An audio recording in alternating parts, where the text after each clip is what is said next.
daemon that is running in the background here. I'll show you in a minute. So HTTPD is a one kind of daemon that is running in the background here. HTTPD, it handles the web server, Apache web server, and SSHD, it handles the SSH connection.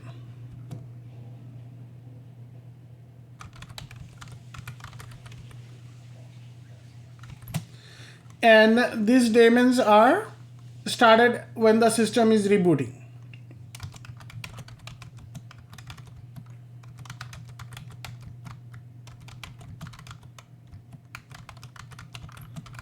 System is rebooted if it's enabled to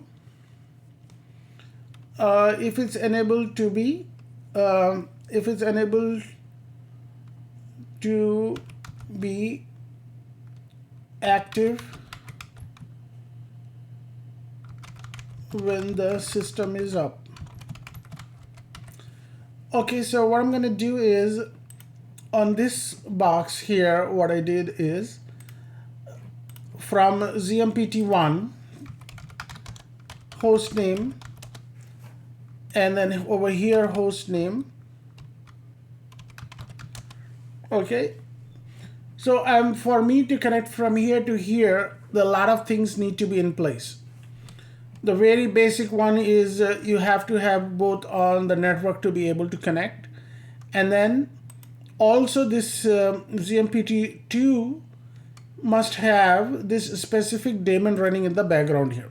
So how do you know, how do you check if the daemon is running in the background? What you do is system CTL, this is a new command, it's an introduction of new command, system CTL status SSHD. Okay, look, SSH is our good old secure shell. D is a daemon. We are checking the status if it's running in the background or not. Okay, so when I hit enter, you see over here it says status is active. And then when you see enabled here, that means this enable means the system will be enabled when the this will be active when the system restarts. If this is set to disable, it may be active right now. If the system restarts, the daemon will not be active. So let's see here, if I'm going to do SSH and I'm going to type the IP address for this box. So the IP address is 192.168.109, right?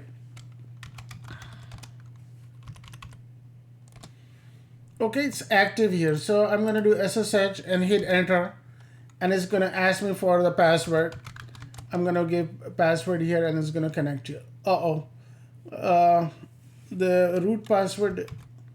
Okay, this is a bad example here because I disabled root going in here.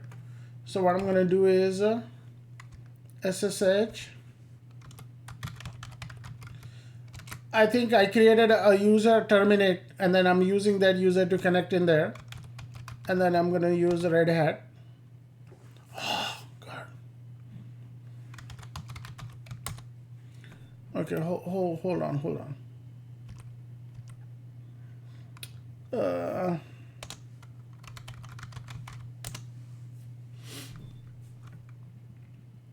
System CTL. So let me go back in here and let me go allow users, terminator Zafar. Okay, let's try Zafar here, okay?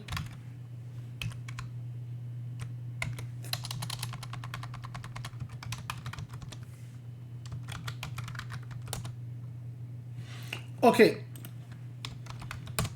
so from let me exit, clear. So from ZMPT01, I'm connecting to ZMPT02. Okay.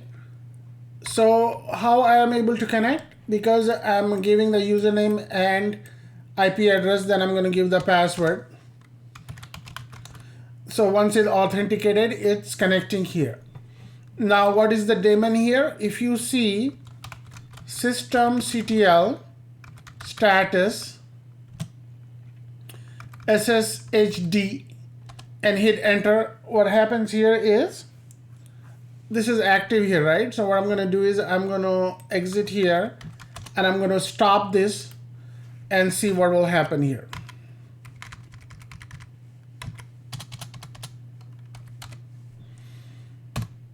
Okay, and then I'm going to check the status. So over here it says inactive, dead. Okay, and it says enabled here. So what is enabled means if the system restart, it will become active again. Now if I try to SSH, let's see what happens. It says connection to host port 22, connection refused, because SSH HD service is not running in the background. Just because we can't see something, that doesn't mean some processes are not running in the background here. So for example, if I go into the task manager here, and if I go into processes, right now on this computer, I have so many things running here. These are all active, and then these are the background processes. So I have antivirus here. I have all these things. I don't even know what this is. Cortana. I never use them, but it's still running in the background here. What's the purpose here? It is running in the background, so when it's time for it to connect, it's already ready to connect.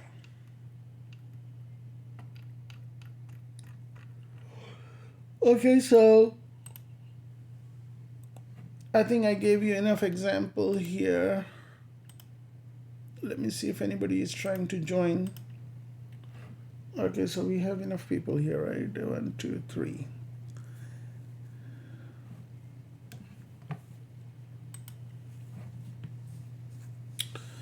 Okay. So what I'm going to do is I'm going to say SSHD start. Now, if I try to do this here, there you go. I'm able to connect.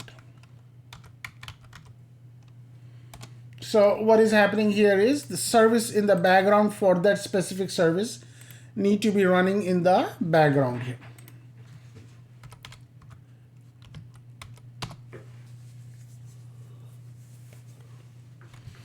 So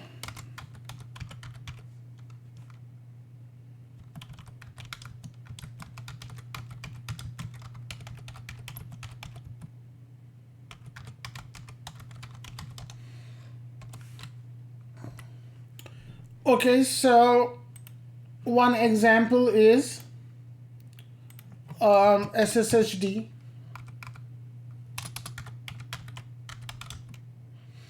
SSHD. Okay, so we did this status SSHD, and I'm going to do the status again. So it's running in the background here and it's active. So I'm going to put this much information here.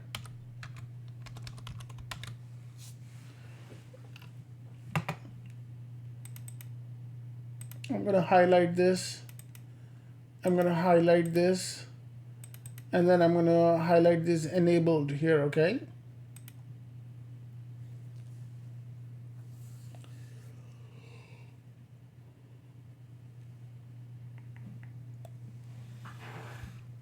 So if you want to see the background processes, there's a command you could do ps processes.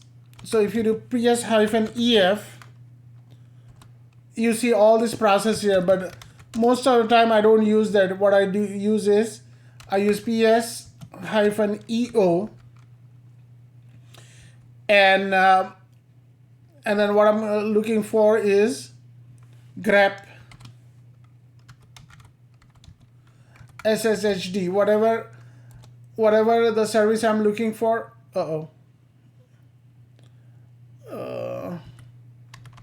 Grep, I'm going to say caret and question mark. So what I have to do is ps-ef.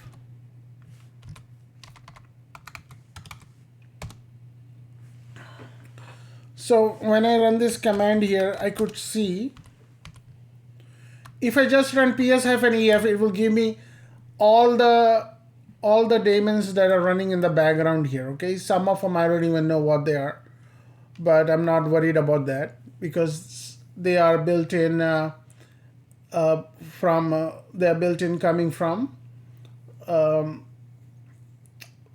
where are they coming from? They're coming built in from the vendor. So now usually what I do is I grep for something which I'm looking for. See right here, the SSHD is running here. So let's see here if I run this. So whatever has SSHD is going to come up and give me a filter here. But the real one you should be looking at is this one here. Okay, and then this is the process ID. Here we'll go more into what the process ID is when we do some troubleshooting. So I do ps-eo, and then I'm going to put in tty pid comm. Okay, and then grep caret and question mark.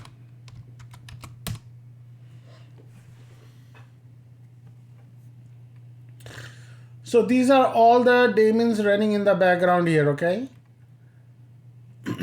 I selected all this with the process ID and the name, and the process ID is not showing here. Why is it not showing here?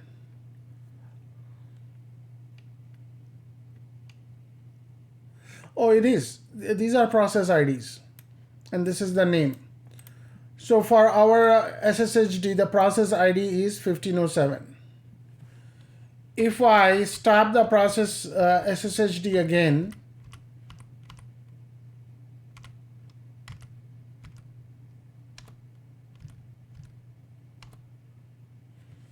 okay, the process ID is still there, but it's not showing me the status here. So if I do this here, ps-ef,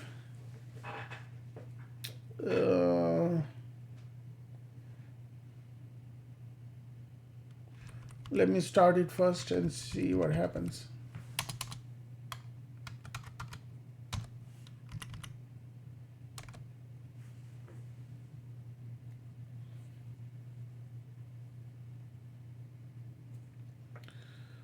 So the process ID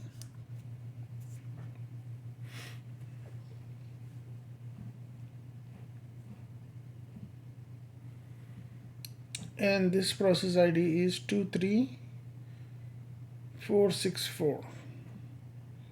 23464.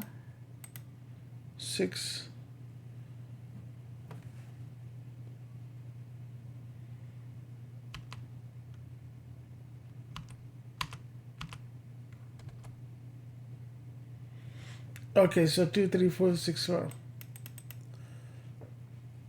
So the number with 5-digit process ID is actually the daemon which is running in the background here. Okay, don't get me wrong here. I mean, there are a lot of things running in the background. I don't even know or use it most of the time, but I'm going to show you the ones which you're going to be using a lot. One of them is SSHD. Okay, later on when we're going to set up Apache web server, what we're going to do is we're going to have to start the service, stop the service, and this is where it's all coming from. Okay, so let's see here. You're going to use the same format for any other service going forward. So clear. So if you want to check the status,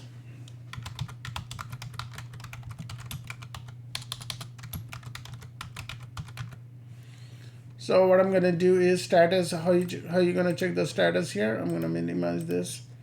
You do systemctl status sshd. Okay, that's the status you check.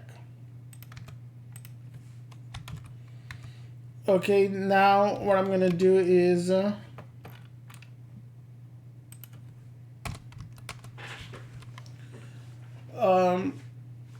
stop the service. So how you gonna stop the service? Systemctl stop sshd. So it will stop the service.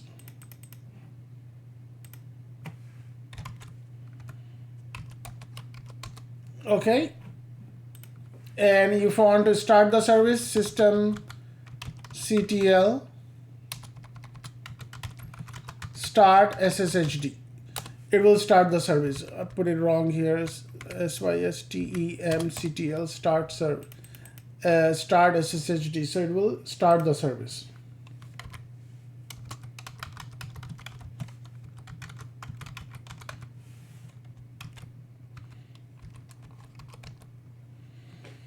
Okay, now what you need to do is disable the service. That means the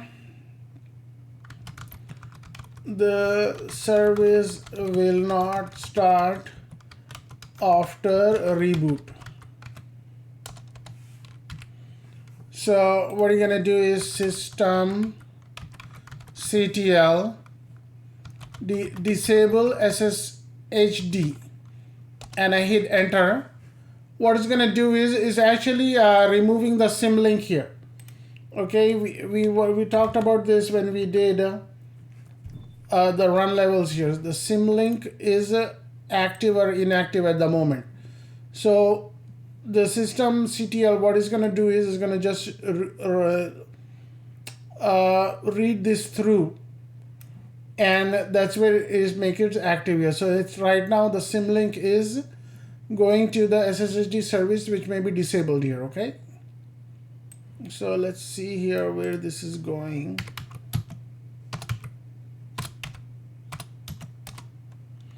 Okay, nothing is in there.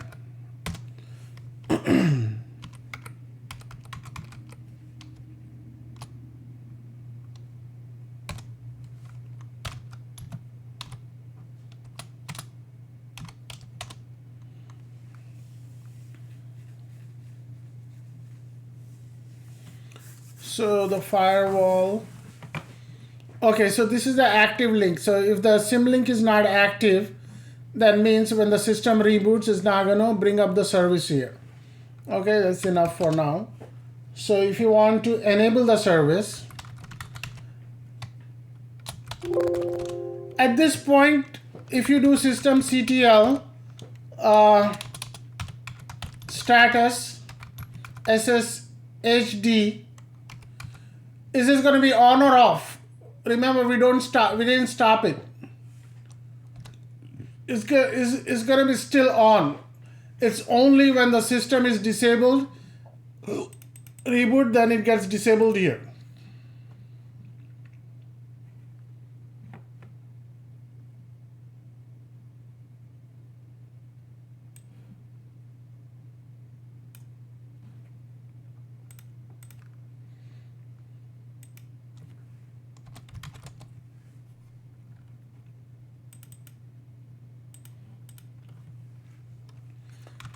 So to start the service during reboot, all you have to type is systemctl enable. Enable is good enough. Enable SSHD. Okay, there you go. It enabled the symlink, symbolic link.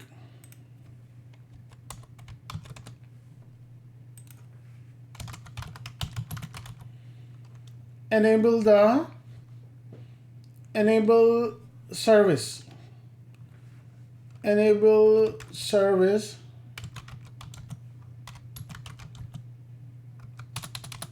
This service will be started /active once the system boots up.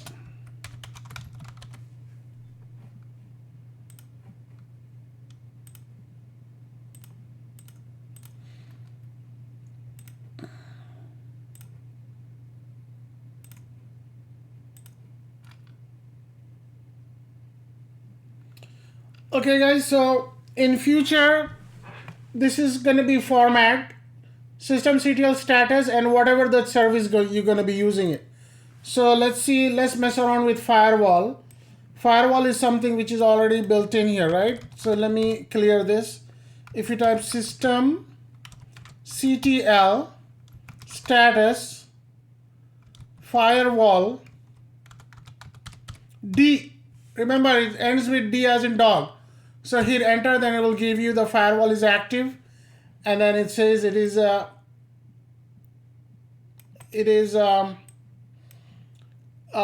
firewall is active enabled.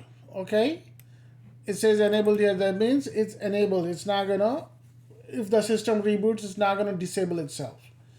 And if you want to do the disable when the system is coming up and all that, you follow this command here, disable firewall D, then the firewall will be off. I would never recommend that when you go on to a job. Don't disable firewall, okay guys, please don't do that.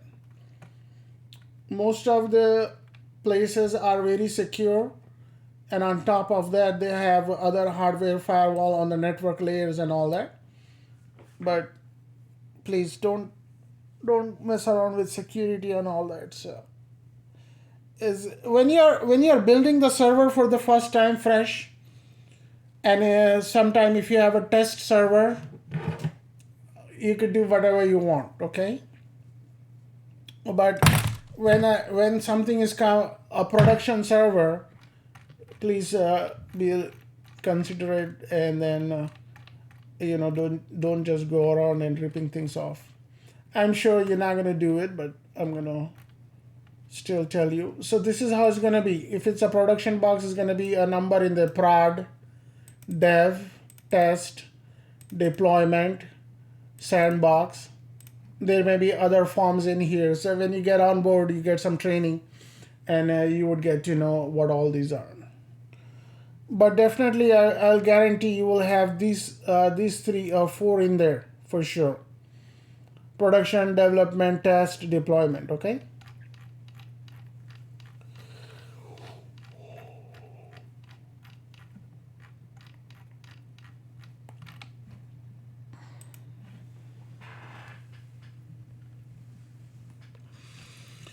Okay guys, that is that here.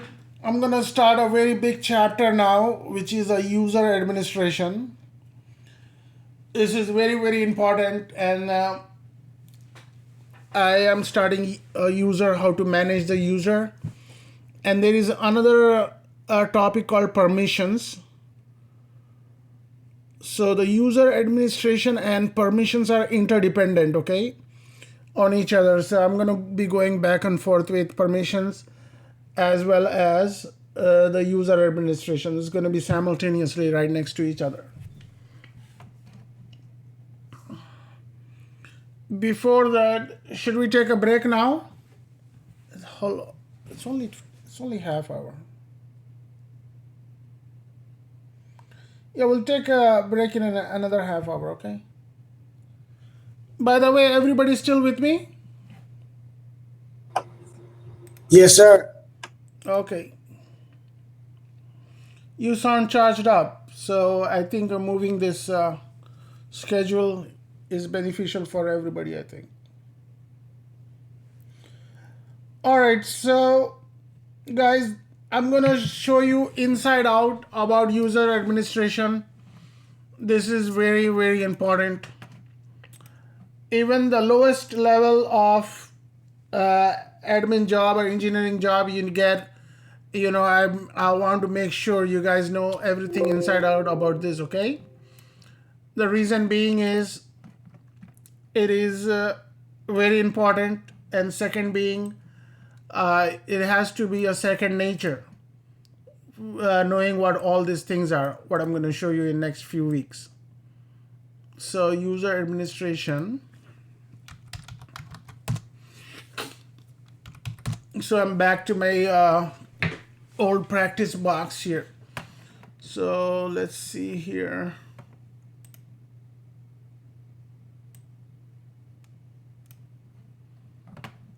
And let me move this thing out of here.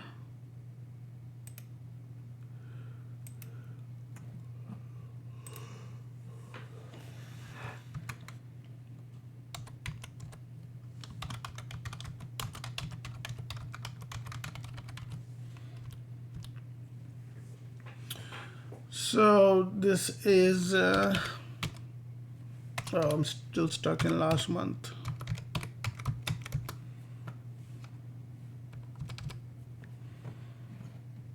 So let's see here. Let me do this. And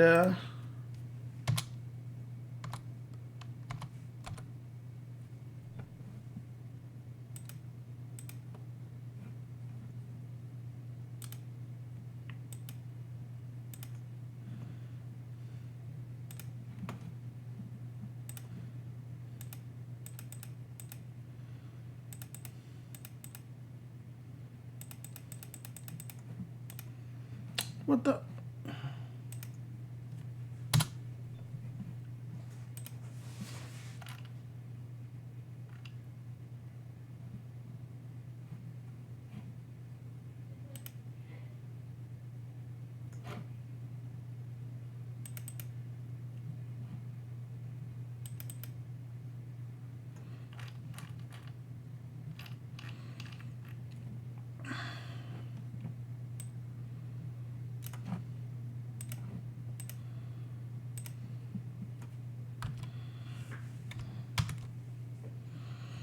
Okay. Permissions. Okay, so what is going to happen here now is, let's start off with the root. Okay, so I think I already talked about what is the root. Let's only talk about the root user. Okay, root is administrator, and he is also a super user in other terms. So what is root? Root has root user has highest level of access. Okay, root user cannot be renamed. Okay, and then I said never share password.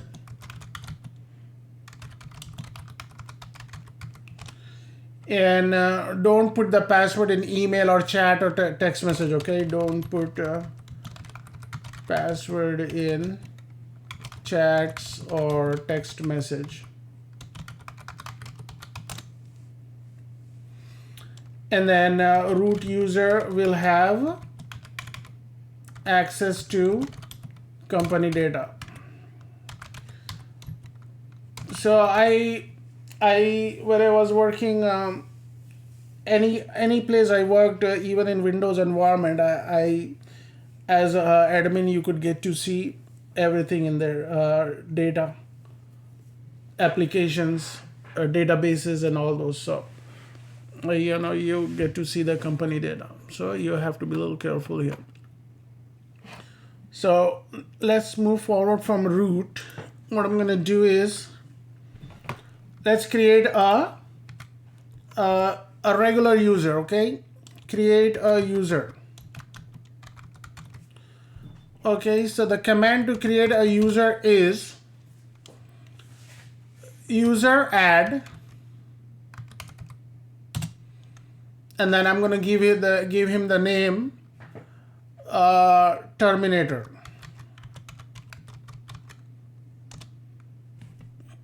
Okay, so if you didn't get any error message, the user is added. Okay, so when the user is added, a file gets updated in the system. Which file gets updated? I'll show you.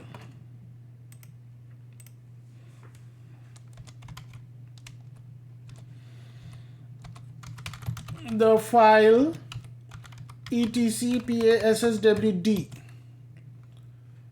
gets updated.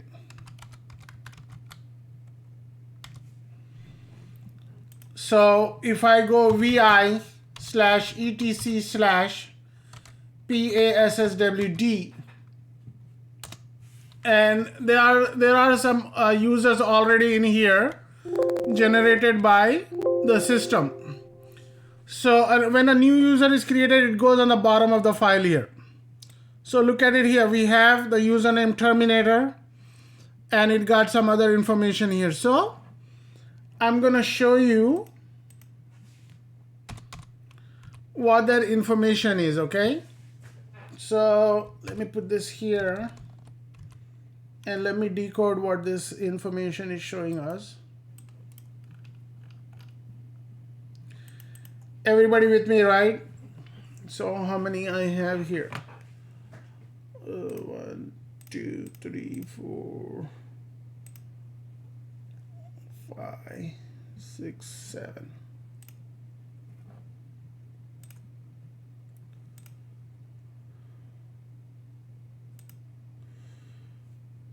So I have this here. Let me undo this here.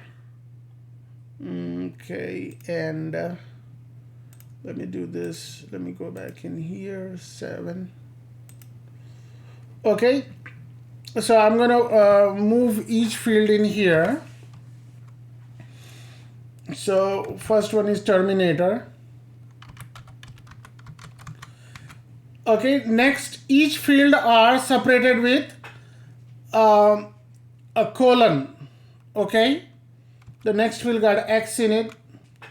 The following field has 1000 in it, and then next field after 1000 is another 1000, and this is blank, so I'm going to leave it blank, and this is /home/terminator, and then it says /bin bash. Okay, so let's look at it. The very first thing, what is Terminator? He is the user, okay? He's a regular user now. And X means check for password.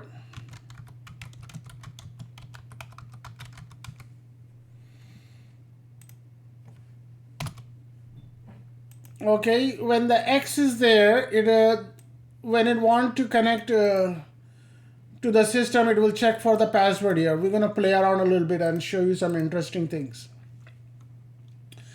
And 1000 is user ID. User ID short for UID. Okay, and then another 1000 is group ID.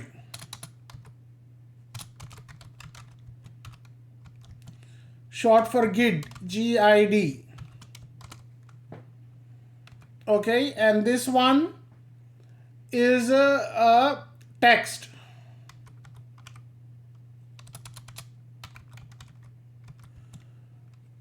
User info text. It's unused. Most of the time it's unused. All you do is you could put some information about the user in there, okay? And then this is a home directory. User home directory. What does home directory means? When the user logs in, when we log in, our home directory is what? Just root, /root, right? But when the Terminator logs in, his home directory will be /home/terminator. This is where he will be. That's his landing directory. Okay, and then this is a shell type.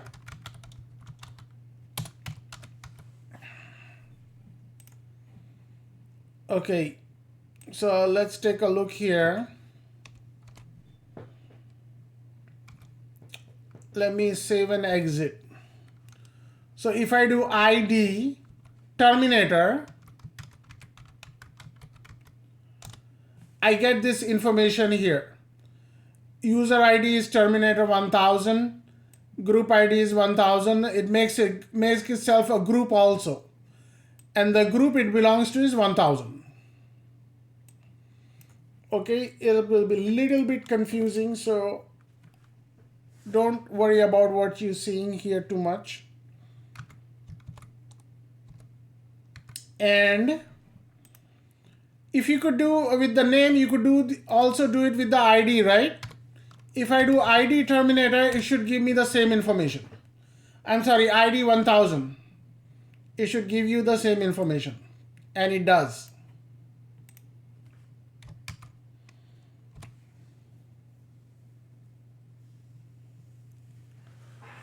Okay. So we created a user. So if you want to try to log into this box here, so if I do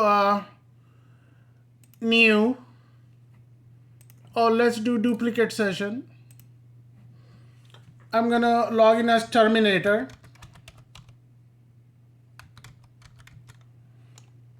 And is asking for the password here. So you have to set the password. We haven't set the password here. But here's the thing here. As a root, you could become that user without even having a password set. Okay, so if you do su Terminator, you logged in as user. Who am I? And it will tell you Terminator here. That's what I'm telling you guys.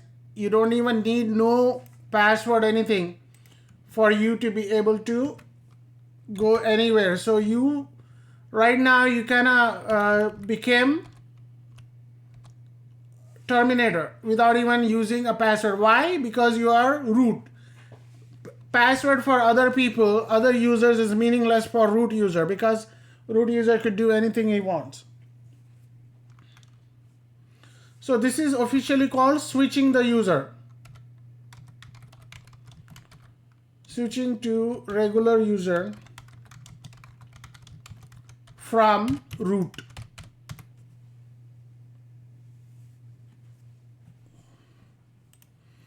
Okay, I'm gonna exit here. But if Terminator want to log in here, he doesn't have a chance without you providing a password here. So to set the password, the command is password PASSWD, and you have to give the name Terminator.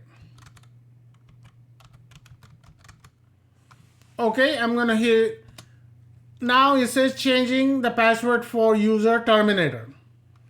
So I'm gonna give the password Red Hat 1. Red Hat 1. Okay. So when you're setting the password, even the root cannot see the password here. It's encrypted.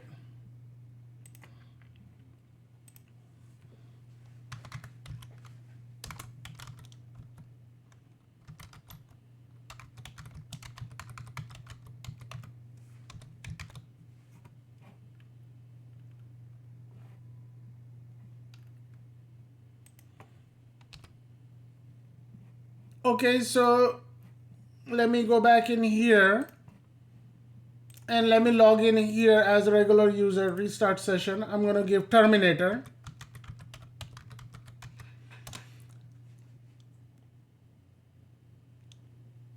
And why is it taking longer? Okay, and then I'm going to give the super secret password Red Hat 1. There you go. The user is logged in here. Now, if the Terminator wants to change his own password, what is he going to do? Just type password.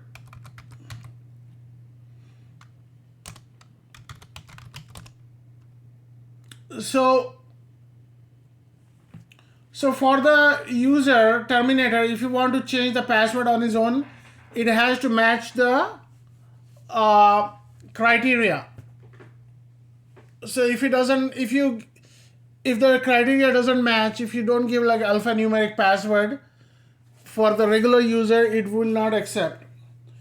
But for the root could put like a single digit password and it will still accept it, okay?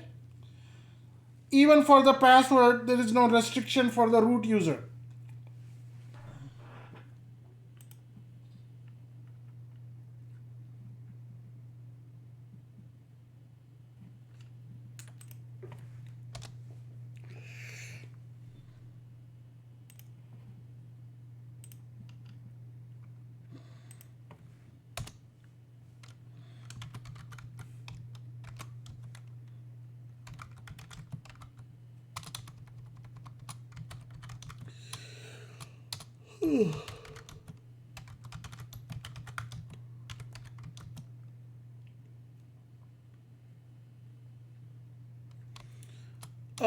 Root user don't have to follow password.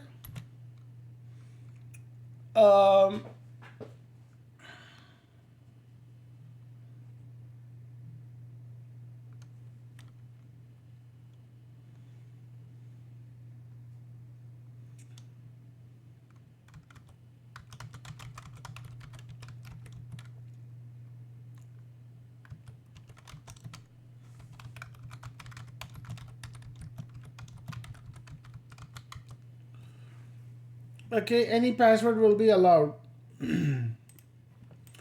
But if I want to do the same thing as a terminator, PASSWD, and hit enter, I'm going to provide the password.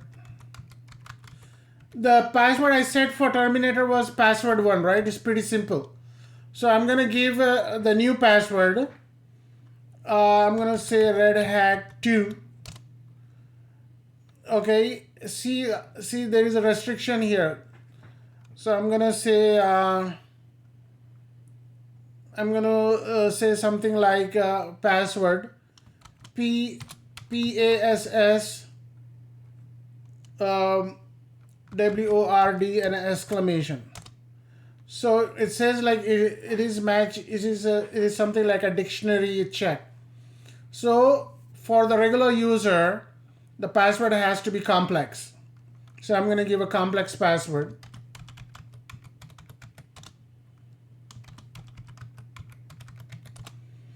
Okay, then it will accept the password here for regular users.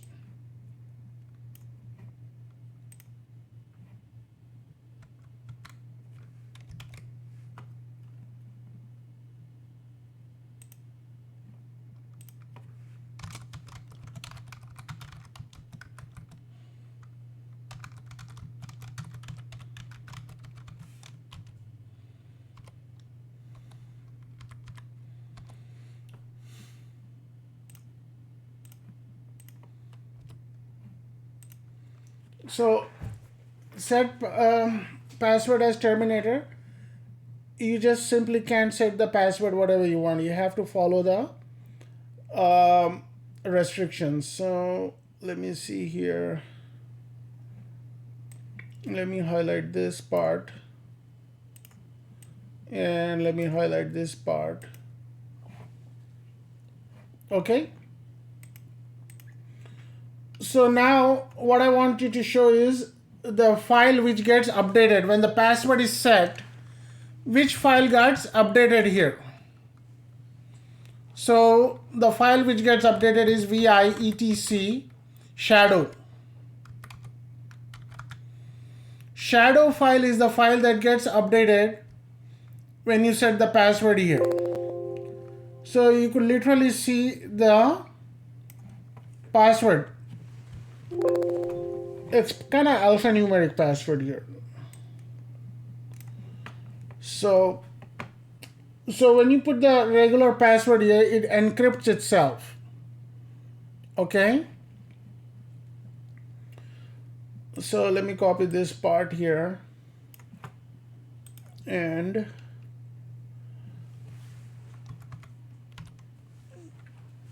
okay, so what I'm going to do is a password file or shadow file.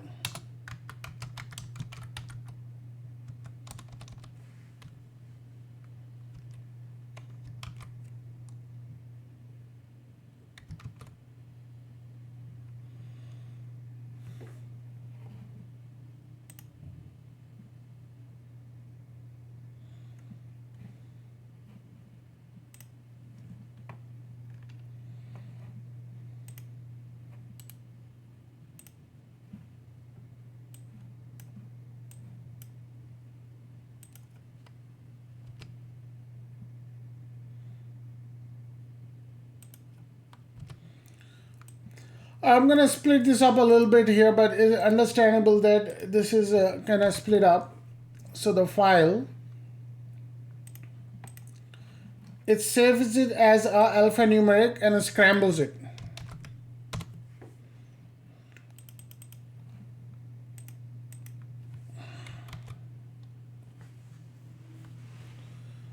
So what happened here is, let me split this up.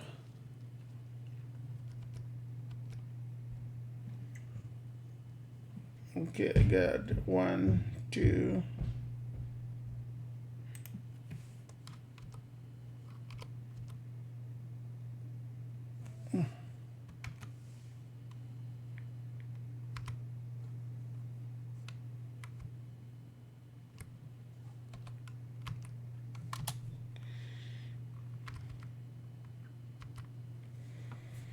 So make sure wherever is colon, that's a new field starting, and this password is starting from here to here.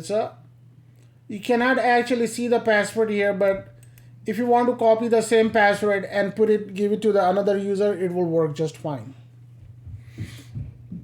Okay, but let me do this here. Let me change the password here because I'm gonna leave the easy password here because it's not gonna bug me for the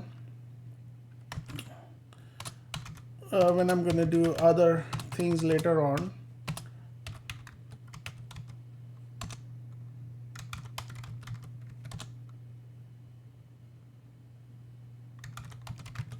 So it's gonna give you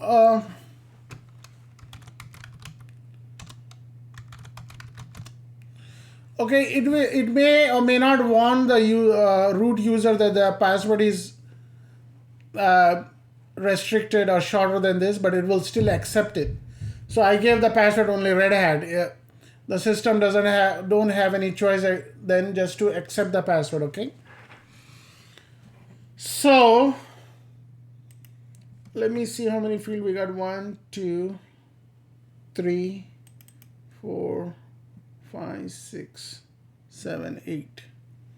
There are 8 fields here, but I'm going to only talk about 7 fields. 1, 2, 3.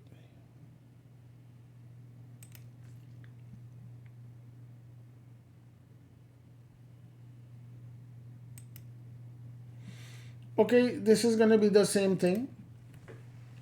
Terminator. And this part is going to be here. So this is the password. I'm not putting the entire password in here. Following that is 18601, and the following is 0, and then I have 999. How many nines here? 1, 5, 3, 4, 5, and then 7, and then so there is actually that's enough here. So I'm not going to talk about other 2. So the first information is the user information, obviously. Second field is password. Third field is, so if you put in Google how many days, so this is like where these are, it's been 18,601 days since December 31st, 1969. December 31st, 1969.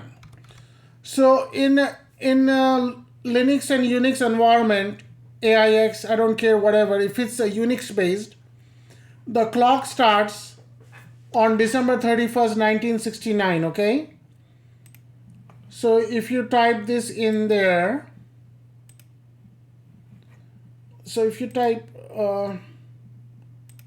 this number here, so if I type this number, I said days ago,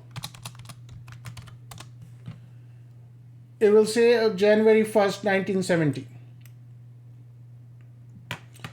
Actually, it is 1969, December 31st, 1969. The reason it's saying is, let's look at our clock here. Our clock is date. Ours is Saturday, December 5th.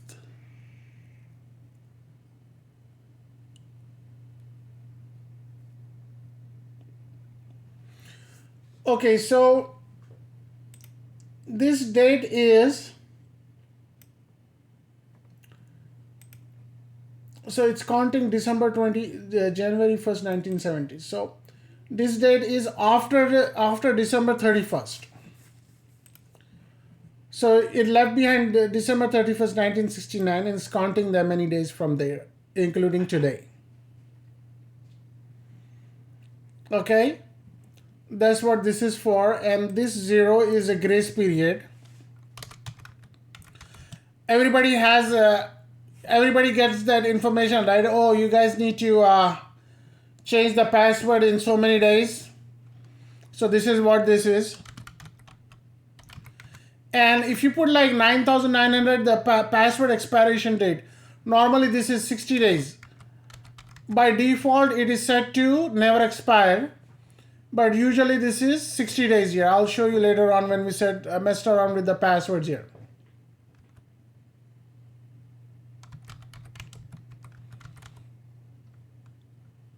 Expiration day from last update. And then 7 days is the warning days. It will start giving you a warning 7 days prior.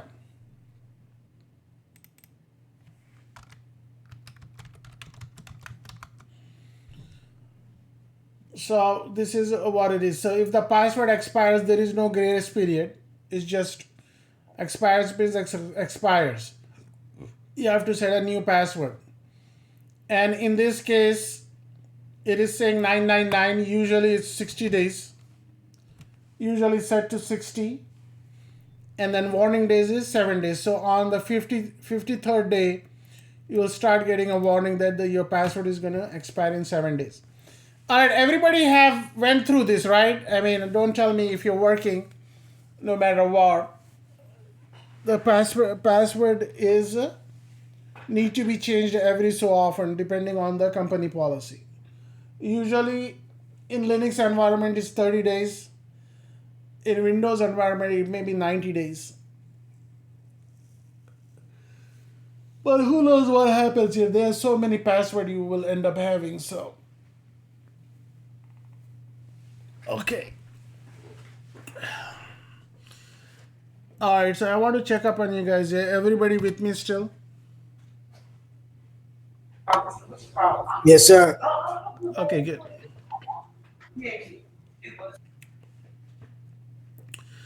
Now we talked about the password file. Shadow file is a password file, okay? It's called shadow file. And then the user ID file is called password, PASSWD, not the full name password, just password, PASSWD. PASSWD. This is where the user name gets updated. The actual password is held in that file name shadow.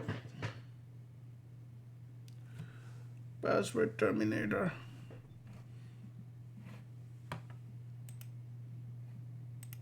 And then let me go back and check often here. Somebody's trying to log in. Okay, we still have 4 people here. Nobody else. I don't like this meeting here. You have to admit somebody to get in the class. Maybe I'll change the settings. Change layout. Settings. It's video, audio, nothing else, right? Using different device. Alright, I'm not worried about it at this moment here. Okay, so now what we need to worry about is we need to worry about the group, okay? A user is usually a part of a group. And if it's not part of a group, if it's a user is part of a group in itself, okay? It has to have three things here: the username, the password, and the group it belongs to. So let's go ahead and take a look at group file.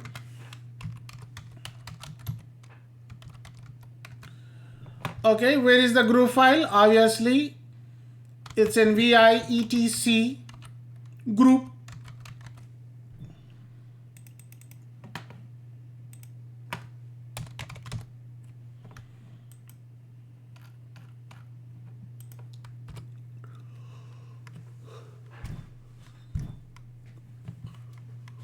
These are system generated groups. What I'm gonna do is I'm gonna see this wheel group here. We'll come back to this wheel group. It's very important group. And there are other groups here. I am telling you not to worry about those groups. So when a user is created, it automatically creates a group and the group name and the group ID. Okay, so over here, let me explain you what this information is. How many? We just have only three, so 3.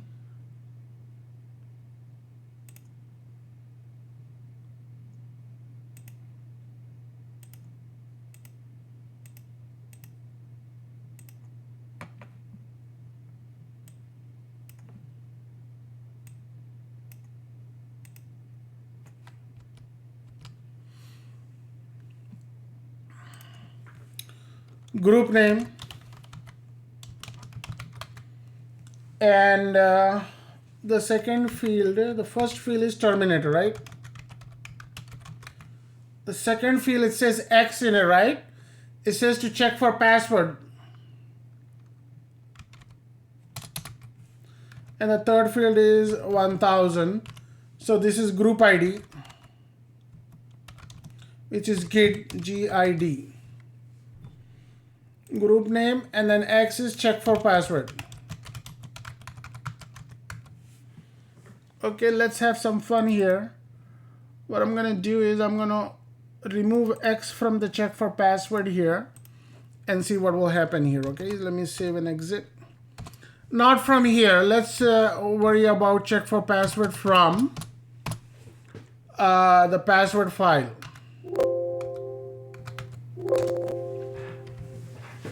So if I remove X here, it's not going to ask for the password here, which is very dangerous. Don't do that. So let me save and exit. Okay, and let me exit out of here, exit. And let me go into duplicate session. I'm going to log in as terminator. And Red Hat access denied.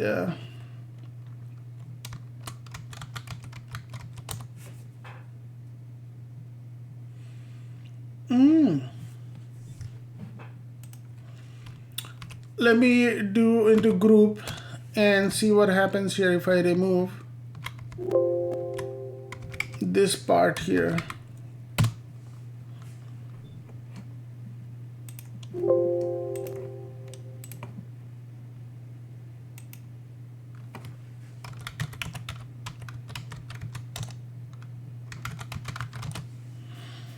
Oh, apparently they fixed. So check for password is if that is there, the password is access denied. Why would it access be denied?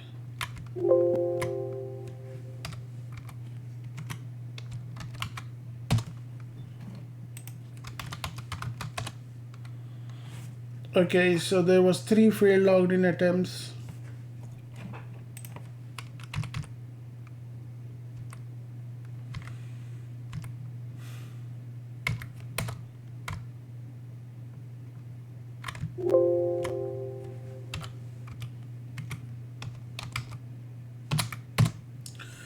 So actually it's I was thinking it will remove the password. You check for password. Okay, so check for password means it will ask you for the password here. So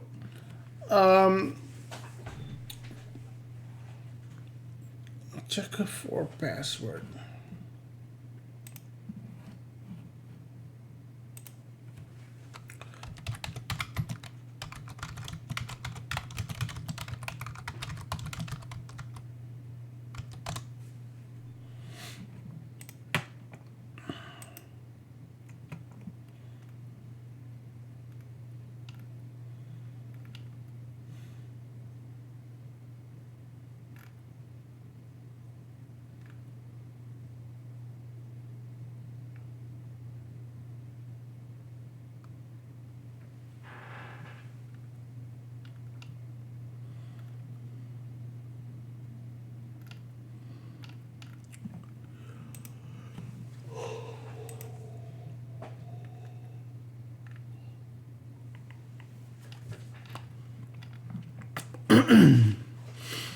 Password status. You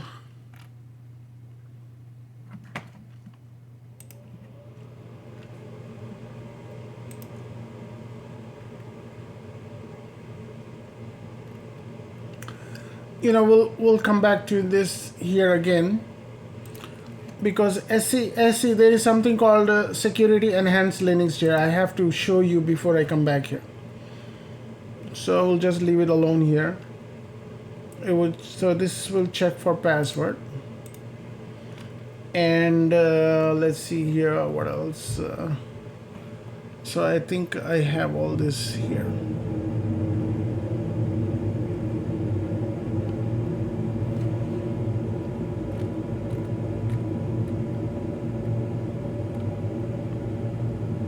Okay, so I did ID terminator, right? So here I'm gonna break this down here. I'm gonna explain this a little bit here. So the 3 in here.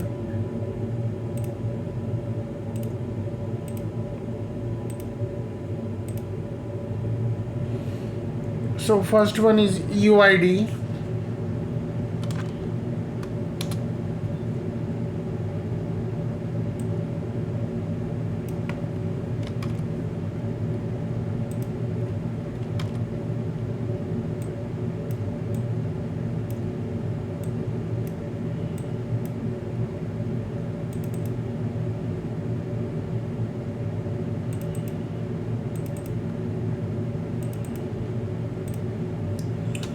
Okay, UID is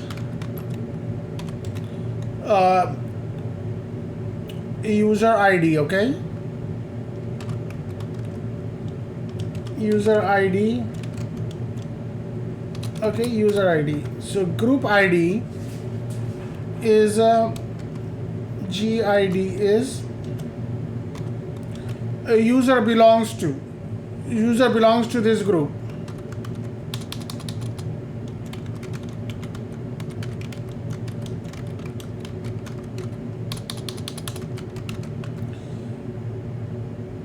Okay, and the group is the group user is part of.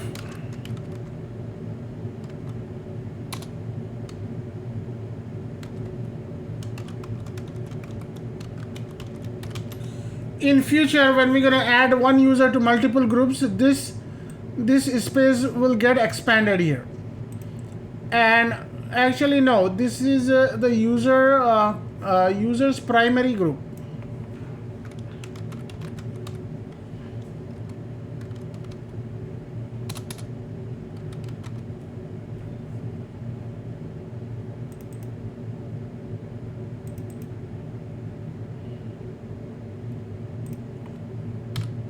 So this part you could change user's primary group later on too. Okay, we'll if we need to, I'll show that to you a little later.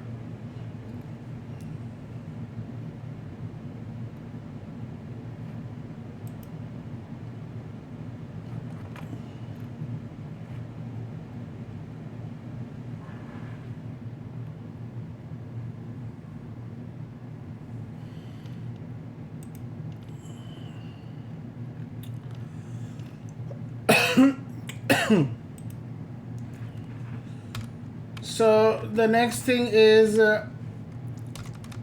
where is all the settings defined for users and for users, groups, and passwords. Okay,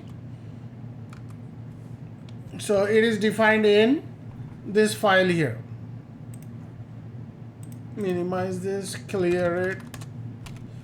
So if you go to vi etc login.defs, that means login definitions. I'm gonna hit enter, and so here if you look closely,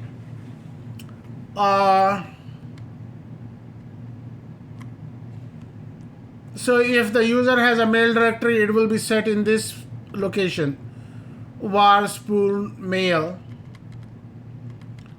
and this is the place for password aging. Okay, right here it says maximum password days, so we're gonna change it to 60, and then password minimum days, minimum, you could set minimum 2, right? Minimum is 5 days, something like that. No, don't put it's meaningless here. If you put maximum, don't put minimum. Okay, password minimum length, you could enforce this. Most, you could put it like 12 characters or whatever, but it gets pain in behind if you for demonstration process. You know, if I change this here, five is good enough.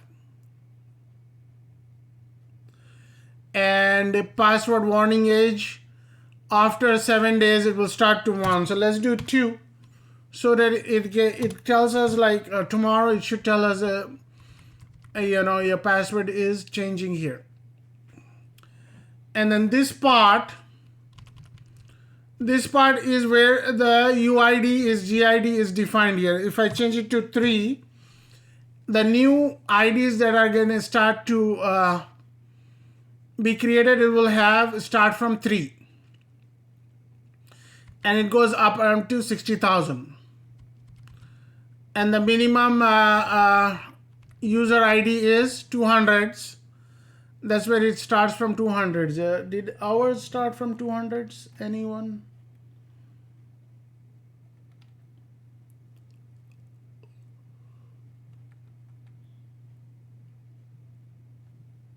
Are you able to hear me? Yeah, I could now. You are echoing.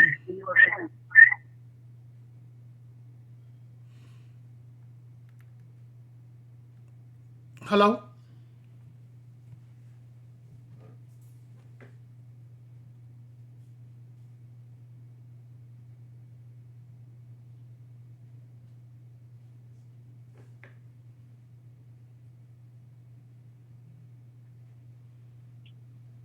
Can you hear me now? Yeah. Still echoing.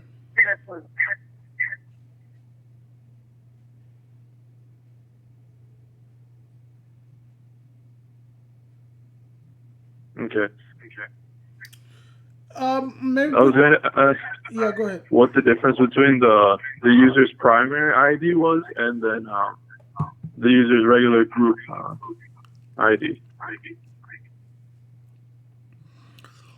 So if a user is not part of any group, the user is part of his own group. So here,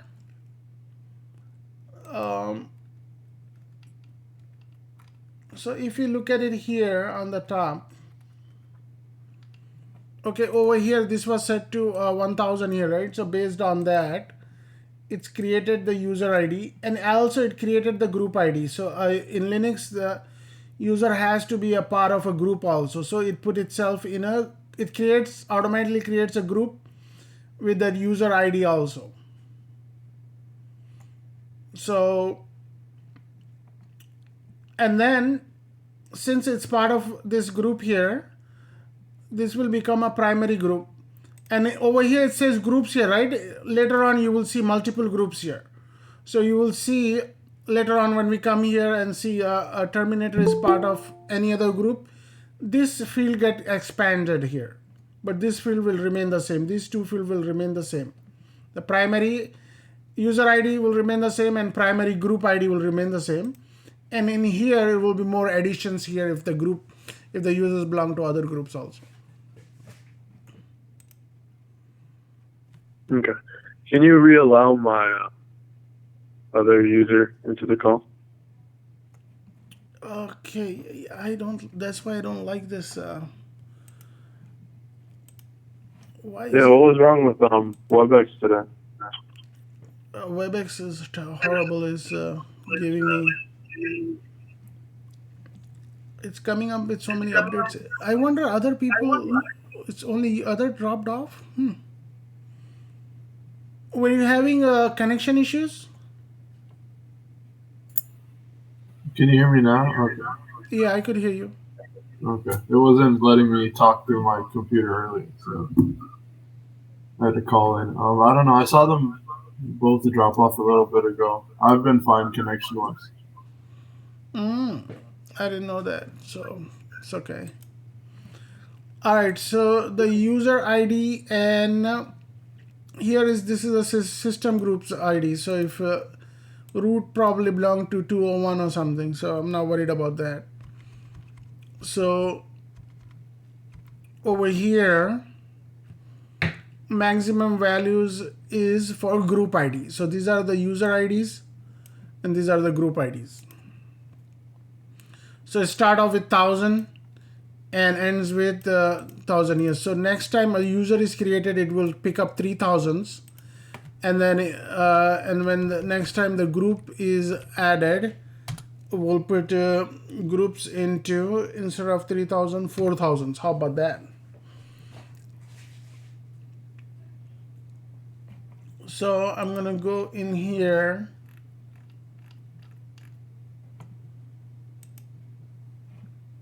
So I'm going to copy this part here, gid,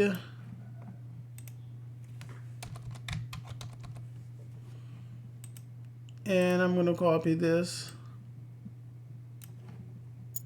So what is changing it from 3000 to 4000? This file. Whatever this file is, when we change this, going forward, when you create a new ID, it will change that. These are the defaults, right? We are changing around the defaults.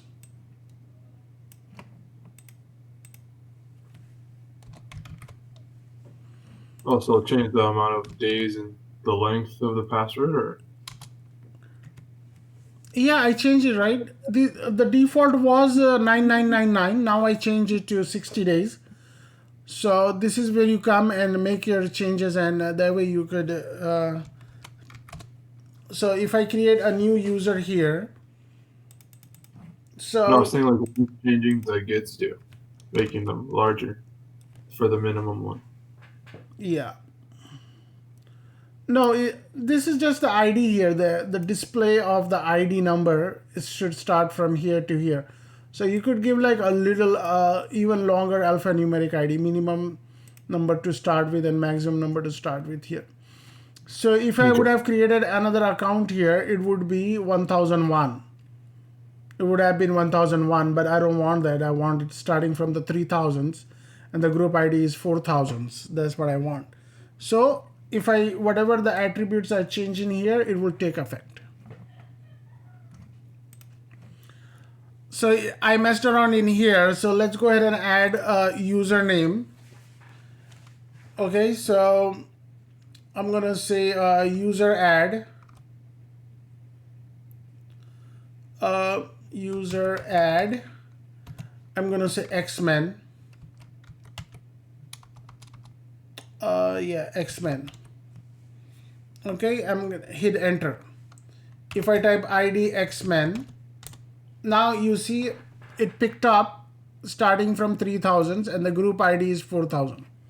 Okay, it is complying with what we have set the system to do that for us. Did you get it? Yes.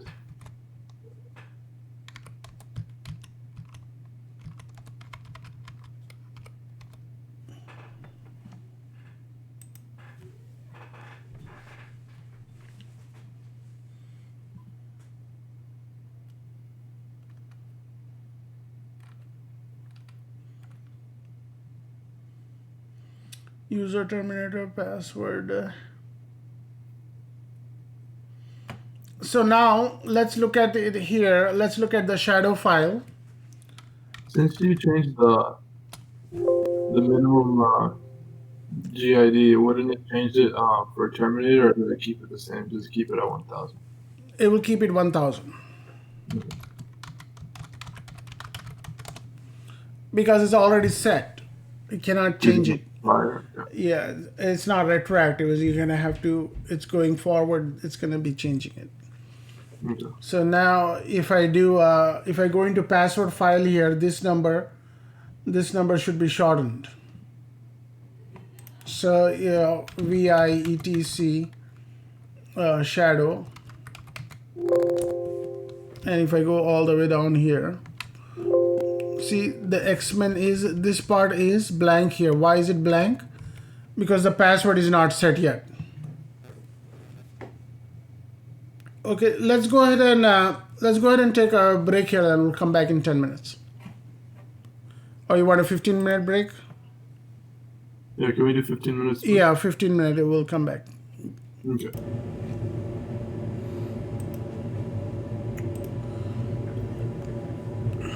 Okay, so here you see it's blank here, right? So the password is not set up. The moment we set a password, you will see the password is. I'm sorry? I can't see your screen. Oh, you can't see my screen?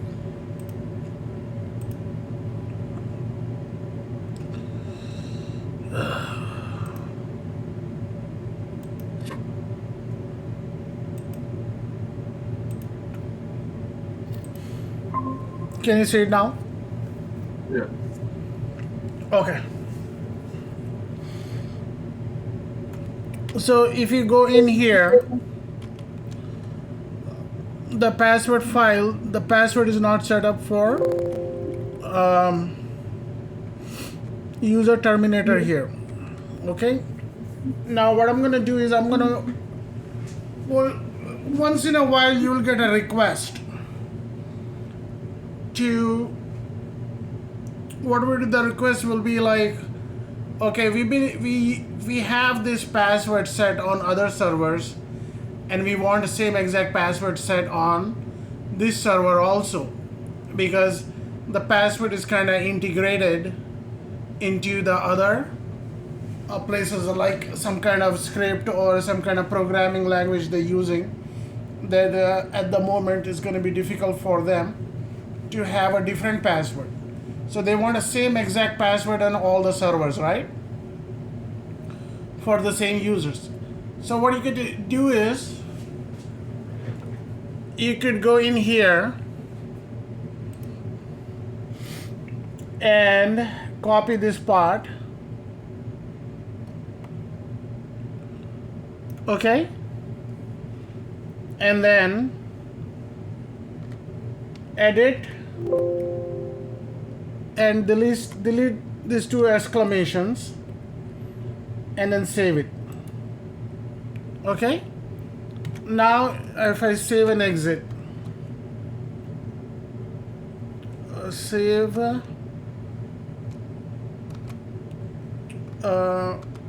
write an exclamation. Okay, it's got an extra feature here for to make sure you're editing the password file here. Now if I open duplicate session, I'm going to type in X-Men. Now I'm going to use the password that I already know for Terminator, Red Hat, and it will let me in. So did you see? You do get not very often though, but you do get a option to set up the same exact password as other user. All you have to do is go into a shadow file, copy the user, reference user, and copy it to the whichever user you want, and that way you set up the password.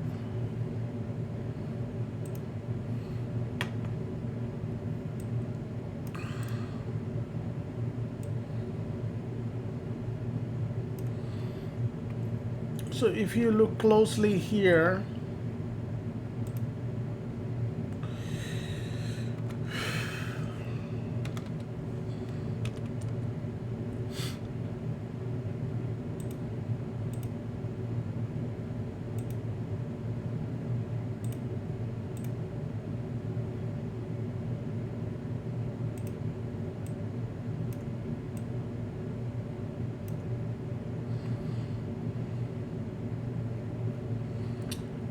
hate this Word document.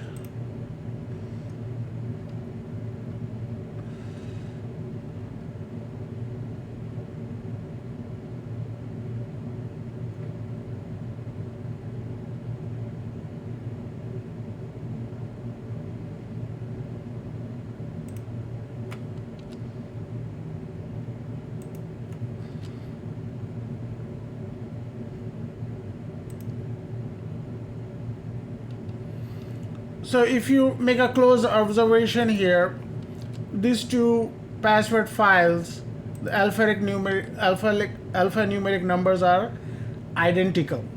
Okay, that means you set up the same exact password for both of them.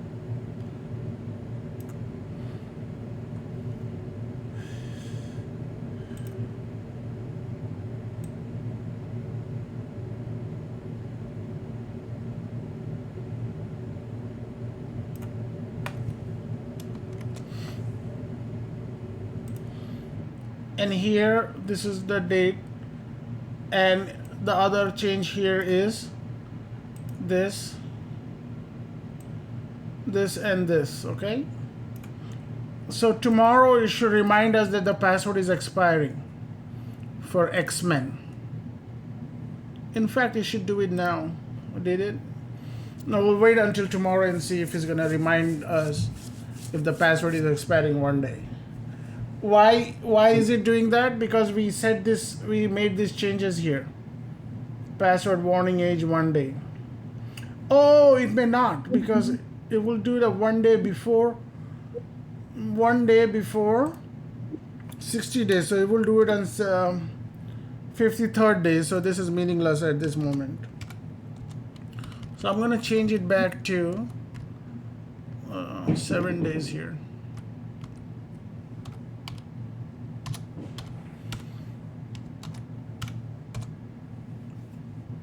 And that will notify you on the 53rd day? Yeah, 53rd day. Yep. Or if you change the number, if you add a larger number, then if you want to get the warning by tomorrow, so we should put it like 59 days here. Let's see, 59 days.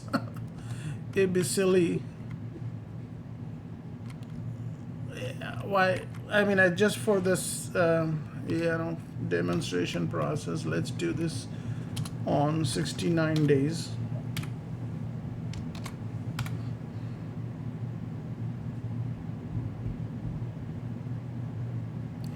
But you know what? It won't do it because this one is already burnt in. So you're gonna have to change it for shadow file too. So you go in here and you tell the system to remind me 59 days from now. 59 days before the password expires.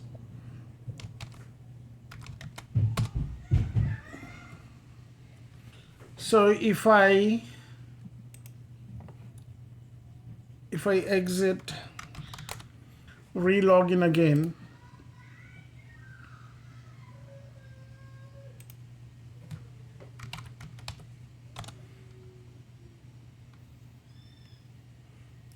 maybe it's taking the password. Okay. Last login. I will wait until tomorrow and see what happens to that, okay? So, all right.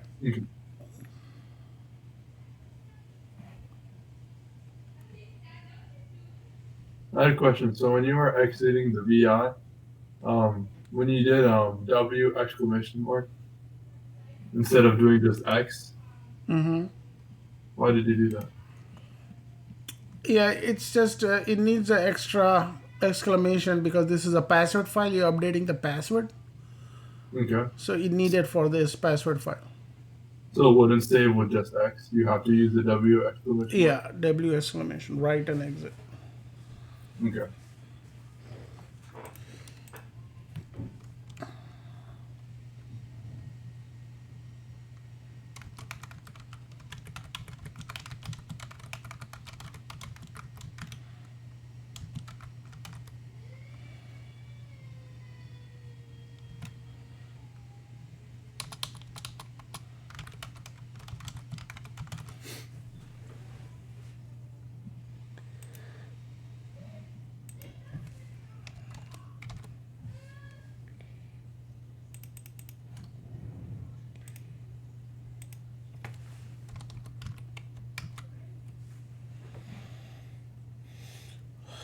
Okay, so now, okay, so what I'm gonna do is you logged in.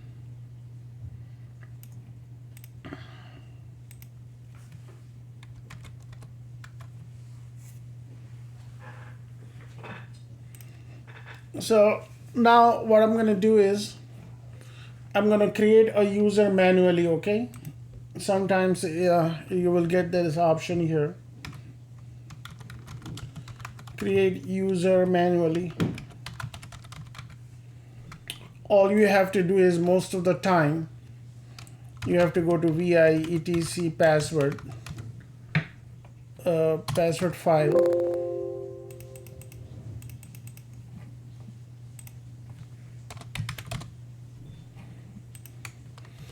and hit enter. You go down here. Let's copy the file here. I like Terminator, so I'm gonna copy YY and go down here and paste it. And then I'm gonna change the Terminator to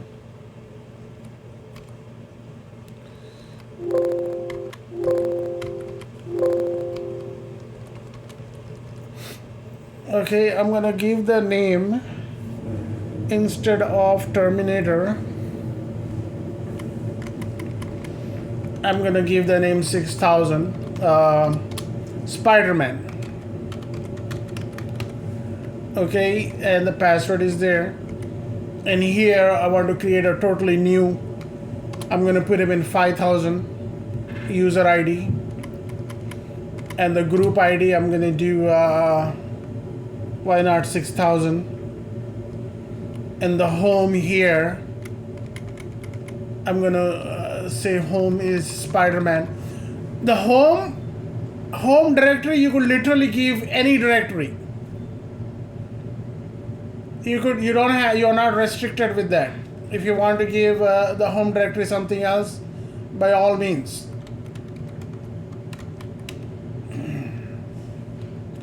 And then I'm gonna leave bin bash, okay? So what happened here is, let me do 505 here. Spider-Man 505 and 605.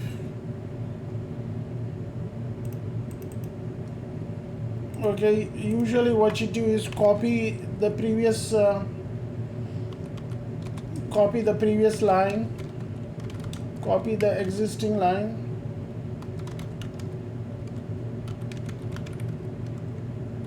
and paste a new line. Okay, that's what we did exactly here. I'm going to save and exit. Now what you have to do is you have to go in the groups and create the groups manually. So go down here, copy YY down P, and then here give the name Spider-Man.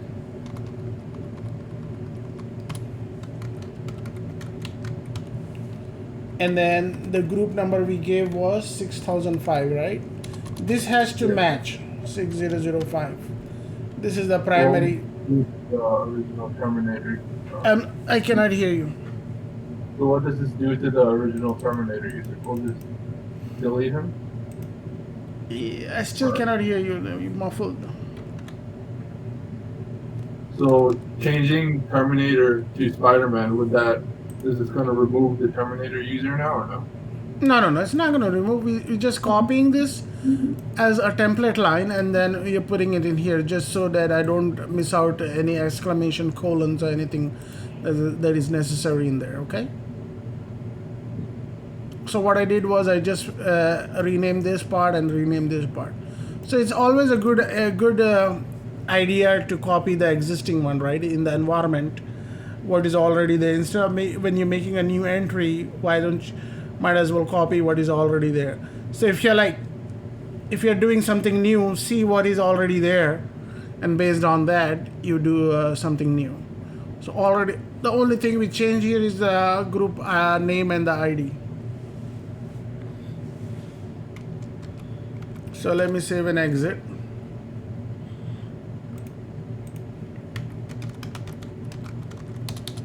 Create group manually. Okay. And then now you should be able to see ID Spider-Man.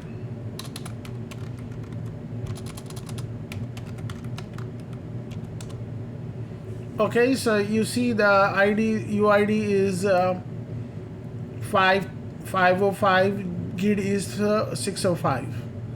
Okay, and then the password is not set yet. Okay, if you do vi etc shadow,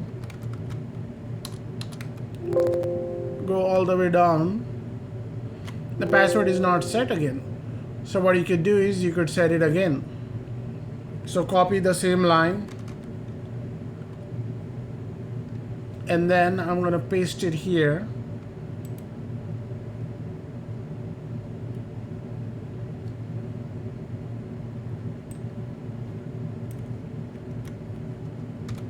So it didn't copy the first line. Let me copy the Terminator line because I like it better. So what I'm going to do is I'm going to do YY, and I'm going to paste it. All this is one line here, so I'm going to give the name Spider-Man.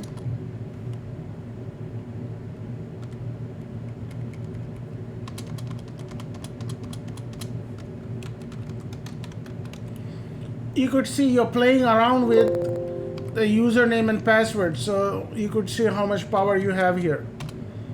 And you are doing 60 days, and then 7 days you could set it as default here, no problem. Okay, and then I'm gonna save and exit. Okay, W and exclamation. Okay, exit. Could you go back into the etc password file? etc password file, what about that? Yeah, I just wanted to look at it. You want to look at it? Yeah. So you just copied Terminator and then just changed it to Spider-Man in the password file as well, Yeah. right?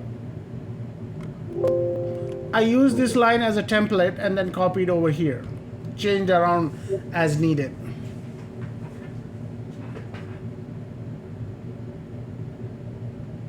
Okay.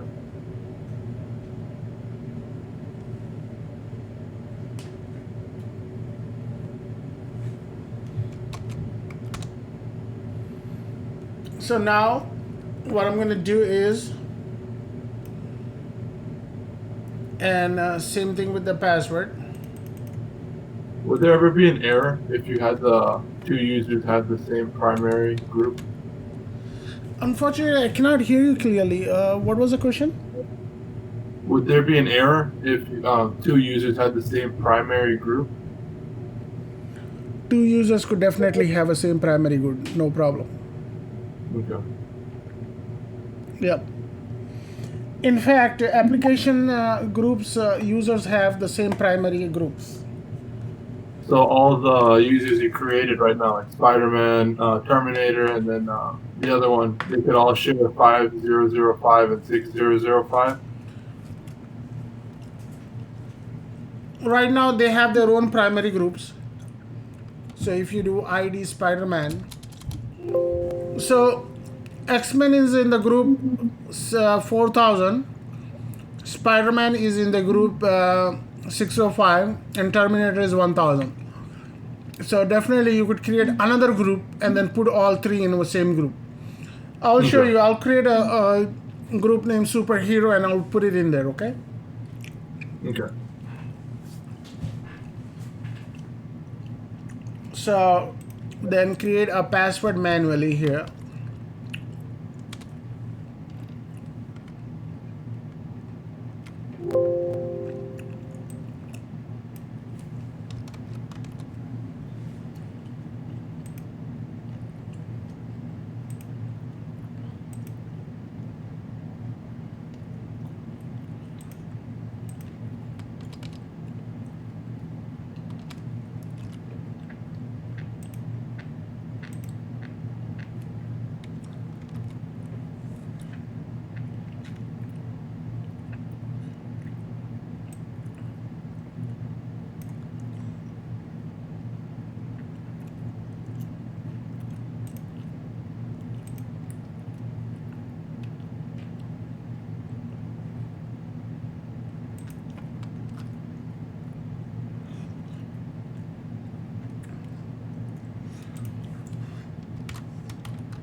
So let's log in as Spider-Man.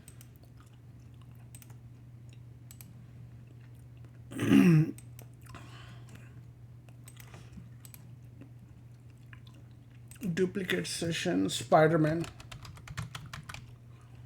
It'll be the same password for the Terminator. So I'm going to put Red Hat. There you go. So now what happened here is it says it cannot change directory to home directory is not Spider-Man here, okay? So why is it not home directory is Spider-Man? If you go in here,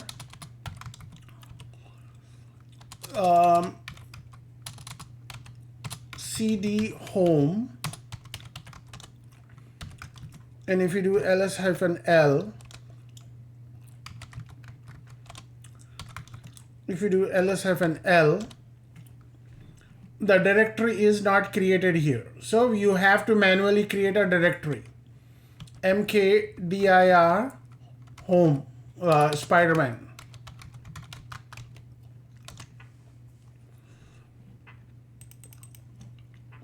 So since everything is manually here, the system will not create a new directory, automatic directory here. When you're doing the user add, the system is automatically doing a lot of things here. Whatever we have did so far, it's automatically doing in the background.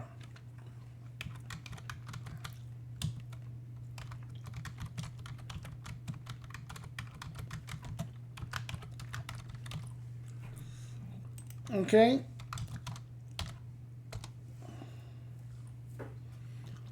All right, let's try it again.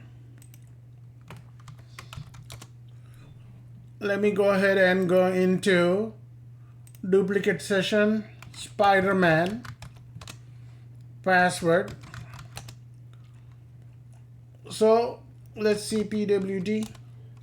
So the Spider-Man is in his home directory. But if you look at it here, it doesn't have its own bash prompt here. It's just saying bash here. So what is missing here? If you do ls-la, there are some hidden files here. Bash 1, 2, 3, 4. 4 files are missing for this user, which will keep the history and all this for this user here. So what does this user have to do is you have to copy the default files from the skill directory. So let me see here, login.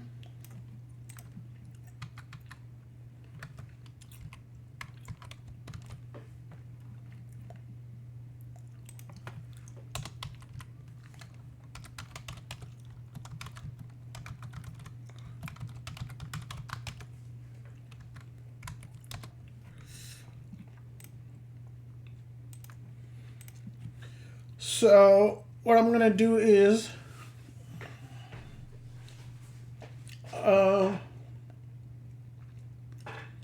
you have this here, right? Log into the user Spider-Man and all this here. So what you have to do is when you have something missing like this, you have to copy some default files from skill directory. Okay, if you go to cd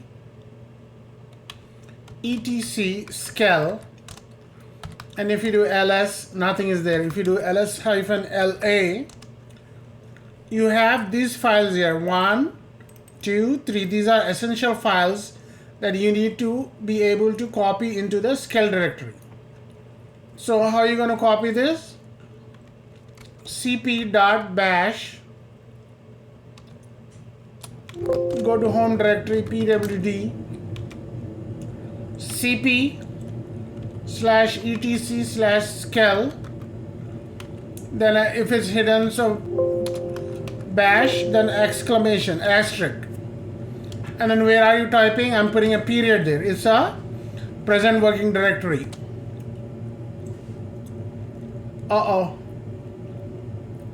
So the permissions are denied. Why are the permission denied here? Let me clear this. So if you look in here, Spider-Man, you see this is the user and the group. So the user, the Spider-Man doesn't own the Spider-Man directory here. So we're gonna have to change the ownership here. So we'll come back. I told you users and user administration and permissions are interdependent. So to change the permissions, you have to type chown. Okay. Then give the name Spider-Man. Then a colon. Then the Spider-Man group name. Then which directory is this? Spider-Man.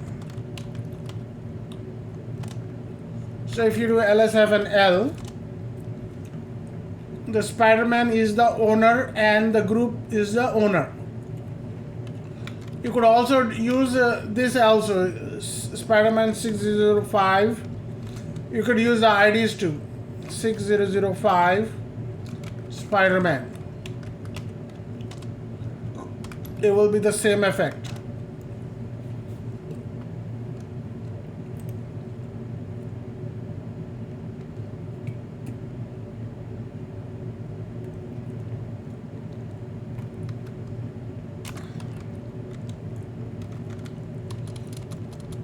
Scale dot bash rc dot bash rc underscore profile, and then dash dot bash rc underscore history.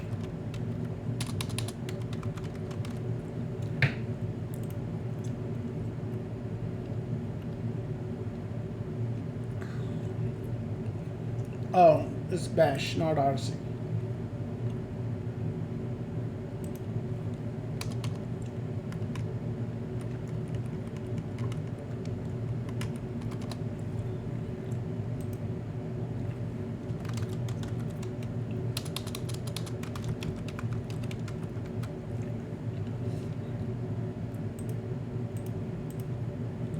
So what you're gonna have to do is you have to over here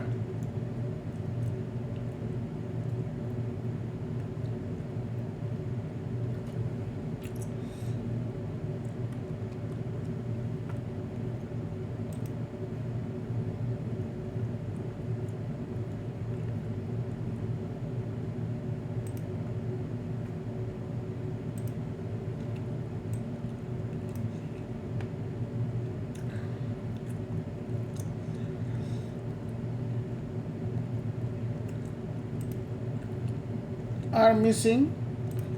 So copy from before that, provide the permissions.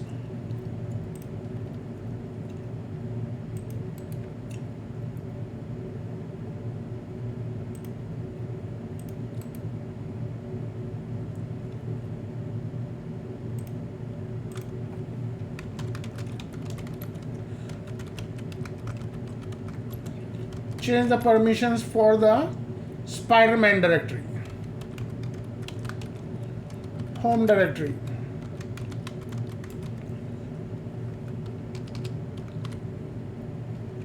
So we change the permissions.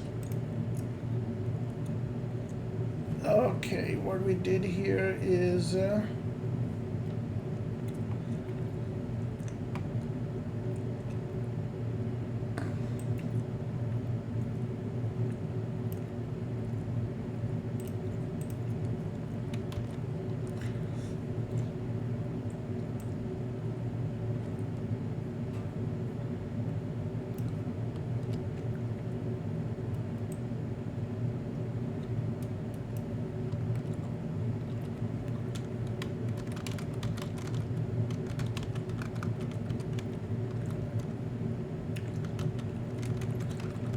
either using the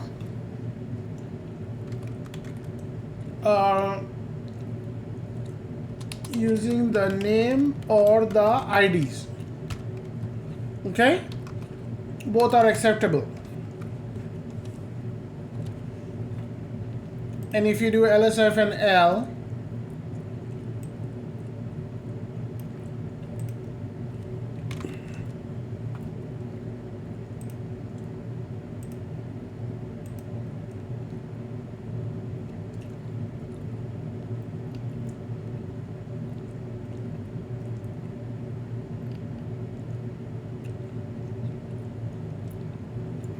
okay, now what I'm going to do is I'm going to run the bash rc profile here. So I'm going to clear this. If I run this command, I should not get any error messages. And the files are in there. All right, the files are in there.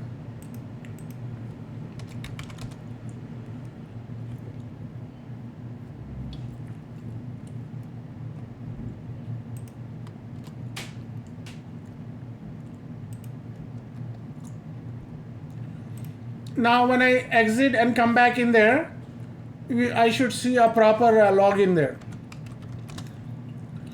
Exit. So what I'm going to do is let me get rid of this other windows which are open here.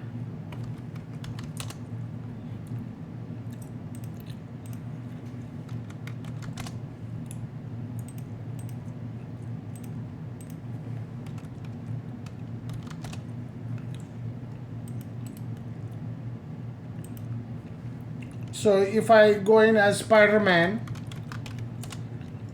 and I put the password in there,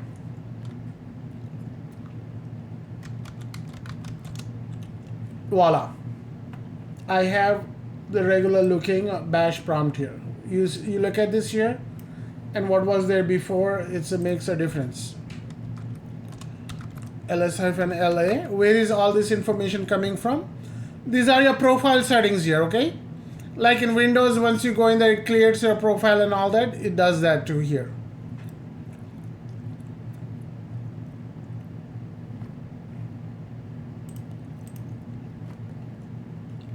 So this is it. We've been through a lot today, a lot of stuff.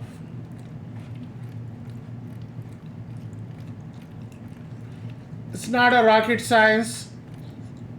You just have to do it multiple times and you will get it.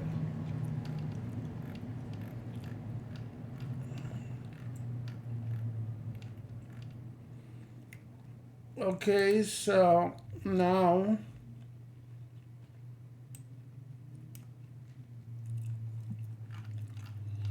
I don't like this thing getting out of whack.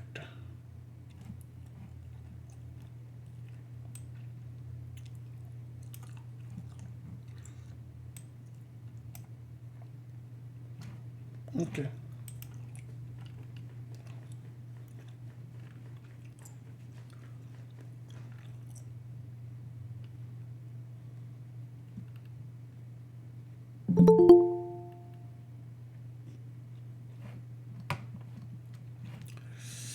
Somebody trying to come in, let me see.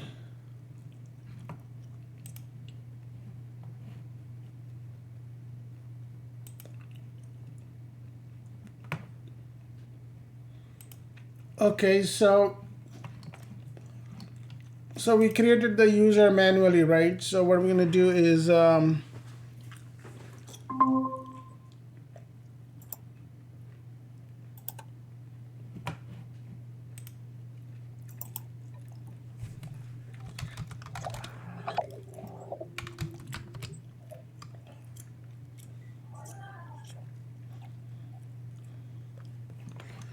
okay, so one other thing I want to point out is sometimes you get in the interview, how do you say if the user is a root or not, okay?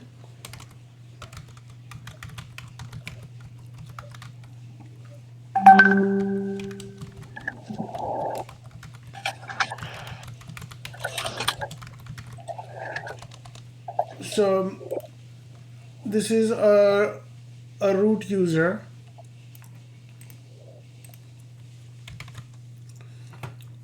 and this is a regular user. Spider-Man is a regular user, right? So I'm gonna copy this here.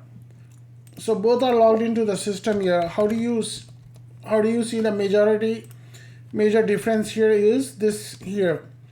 If you have a pound sign, that means it's a root user. Root user. Any other users on the system will have a $sign before that.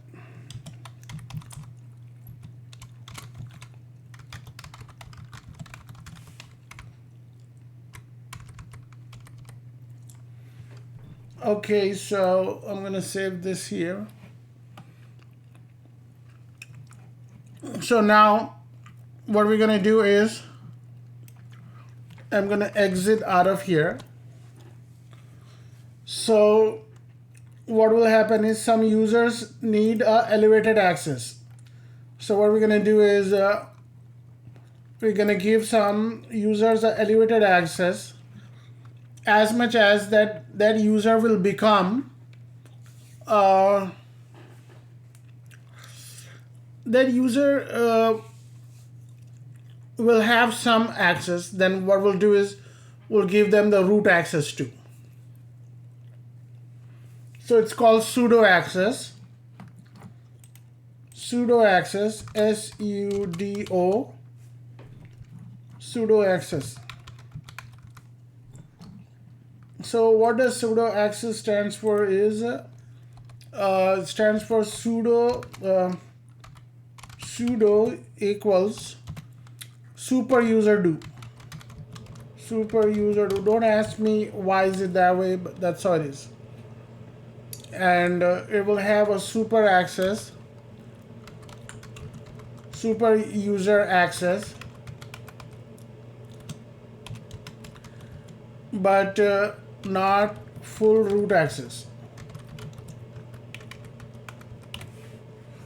Okay, so let's see here. So what does it mean? It allows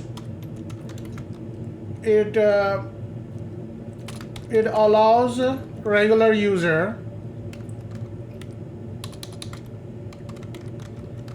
users to perform a task which requires admin access.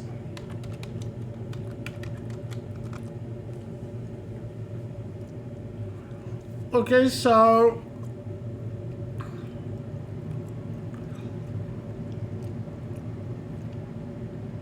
how are we gonna do that? So what we'll do is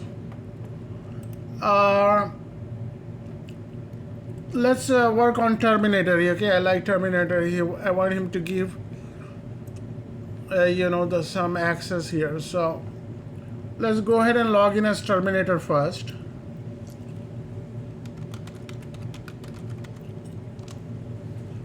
I'm gonna put his password.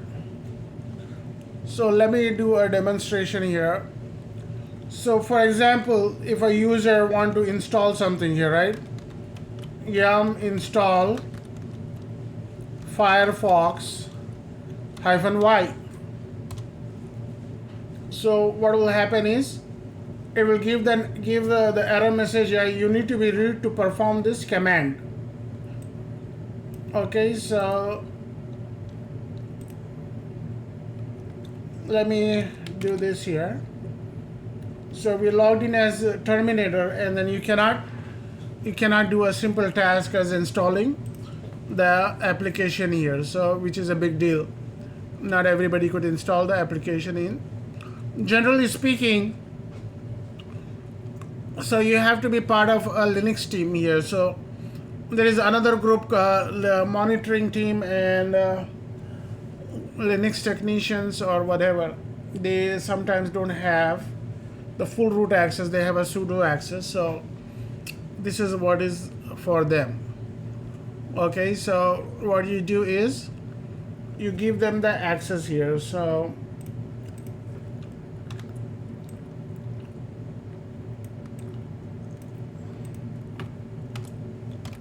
user without sudo access. Okay, so obviously the permission is denied for him. So I'm gonna highlight this here. So now let's go ahead and grant access here. So how do you grant the access? Simple. A root has to do that. You have to type vi sudo. Okay, all you have to do is go down in there in this file and make sure there is a group in here called wheel group. So we want to make sure that group is enabled. Okay, so what this is allow people in the group wheel to run all commands. So make sure this is not, looking at this here, this is working right now. So we want to make sure this is not commented out. Okay, so I'm gonna go in here. So vi sudo. Okay, this is informational only.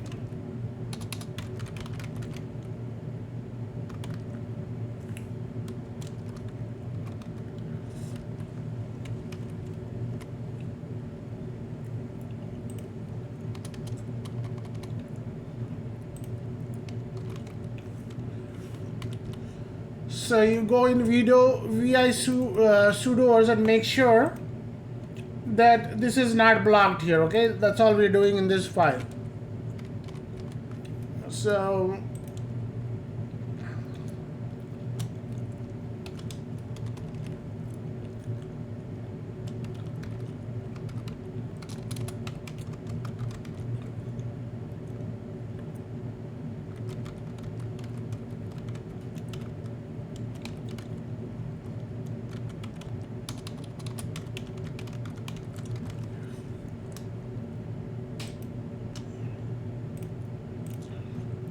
okay, so informational, let me highlight that, escape.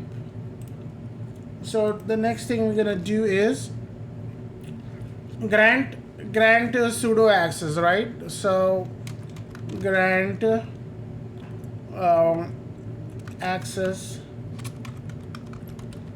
to sudo. So all we have to do is put him in the group. Put the user into the sudo group. So this is a permission, okay? User mod. This is a permission. User mod hyphen A means add. Uppercase G means group. Okay, we're adding it as a secondary group. And then the group name wheel. And then the user ID terminator.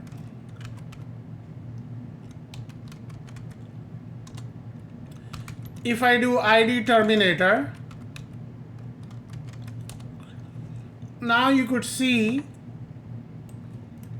now you see this sucker is a part of two groups now.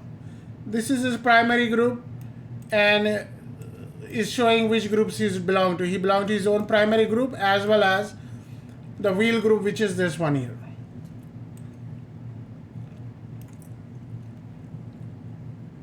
So I'm gonna copy this here.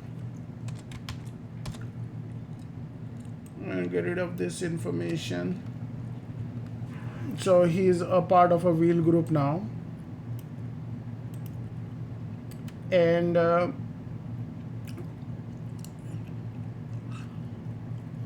this part I'm going to explain. Might as well explain now. So this is the permission issue. So I'm going to explain that officially in permissions what is happening here. So I'm going to go like this here for. So the command is user mod -ag wheel terminator.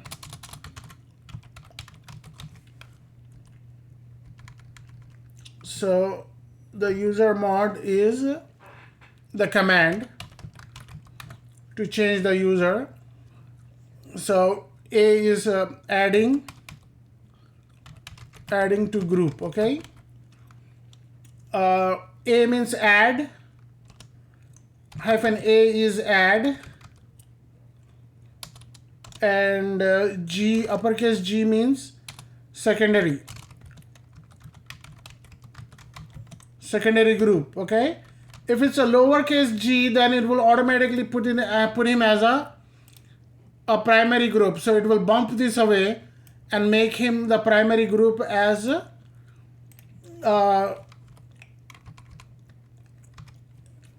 a wheel group, okay? And then the group name, you could use the ID too. You definitely could put the ID in here, and then the username and user ID. Username and ID. Or user ID. Okay. And let me squeeze this in a bit.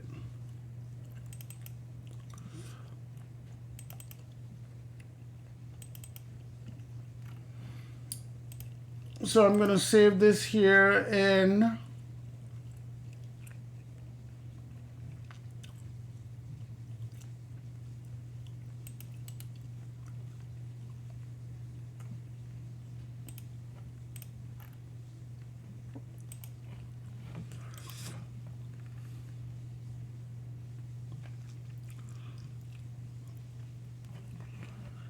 so now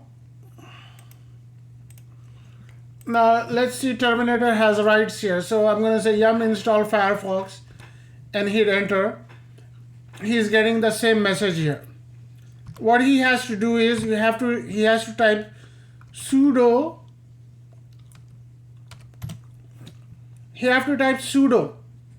Then he have to type yum install Firefox here. Then it will ask the Terminator's regular password. It will ask for the Terminator's regular password. I'm going to give the password, then the installation will begin.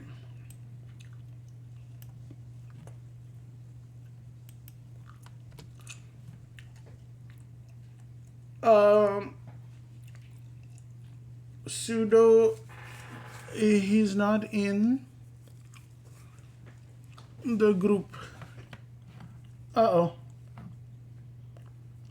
What else group he need to be in? I think I added him to the wrong group.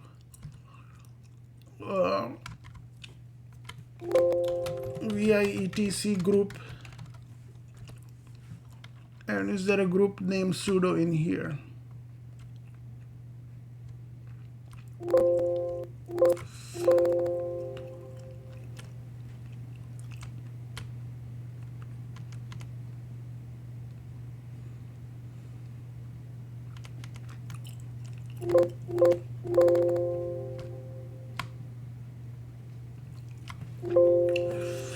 Let me exit and come back.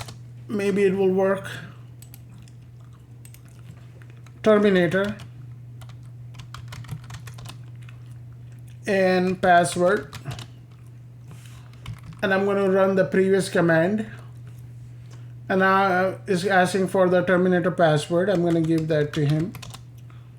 Okay, now it's working. So you have to get out of there and get back in there, okay? Because he was already logged in.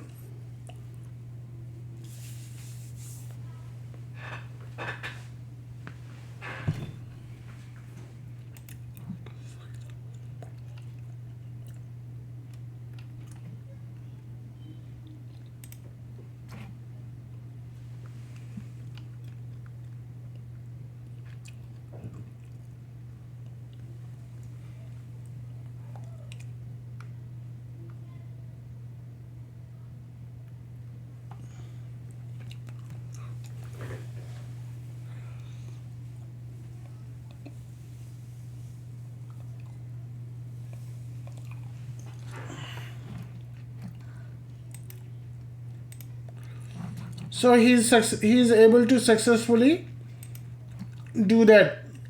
Okay, so let's see here. So I'm gonna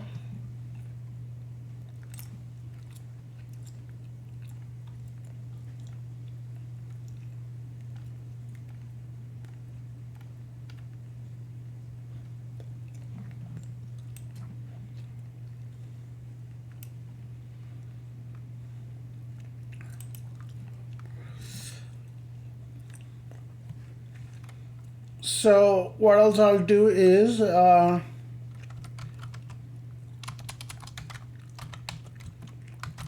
sudo commands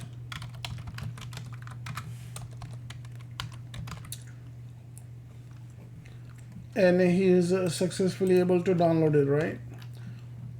So I'm just gonna copy this part here, not everything.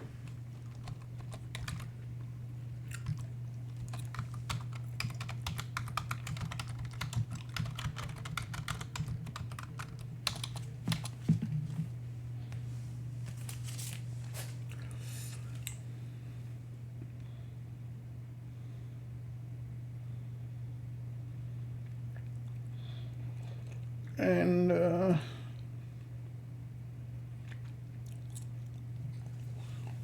okay, so that's how you run the sudo command here. Okay,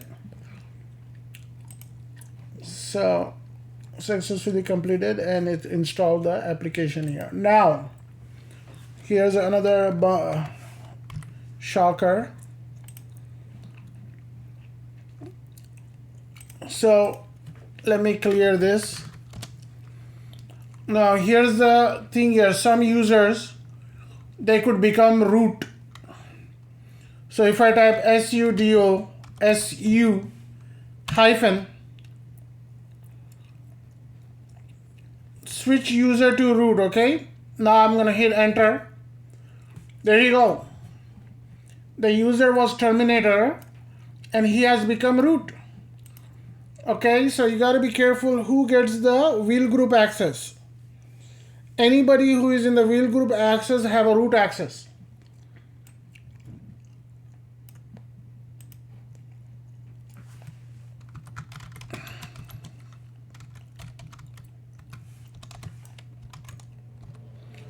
That's how it works. You're gonna get the root access. First, you're gonna log in with your root ID, regular ID. And then you will be put in the wheel group. Once you get into the wheel group, then what will happen is you will have automatically, you should be able to switch to the root user. That way there is some kind of tracks, there is some kind of path that is tracked that who logged into the system and became root. Okay? SWIT. So now I became root here. So this is very important here. Who becomes the who gets added to the wheel group here, okay? Now if you want some users to still have a sudo access but not the root access, okay? So what you want to do is, if you want to have some users elevated access but not the root access, so there is a file you have to edit. So what you have to do is grant user root access,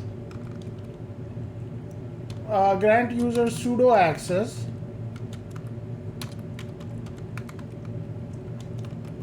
but not root access, okay? How is that possible here? So yeah, there is one file you have to edit and put that user in there. Of course you have to be as a root here. So if I go into vi/etc/sudoers sudoers and I'll hit enter there. In this file look for the group again, wheel group here.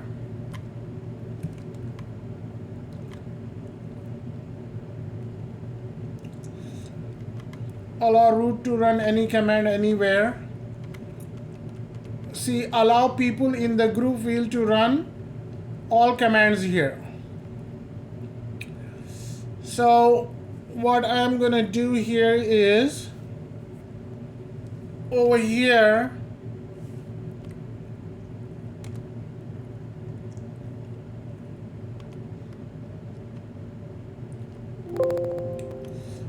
so let me expand this a bit. So allow people in group wheel to run all commands here, right? Allow user members of the user group to shut down this.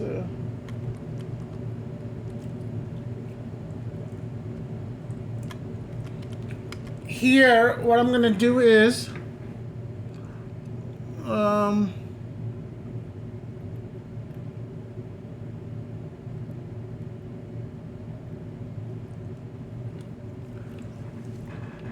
this might have changed here, so I'm gonna say the group name Spider-Man.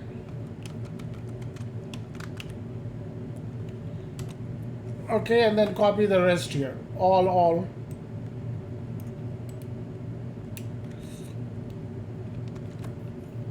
I'm gonna save and exit. Save, write, and exit.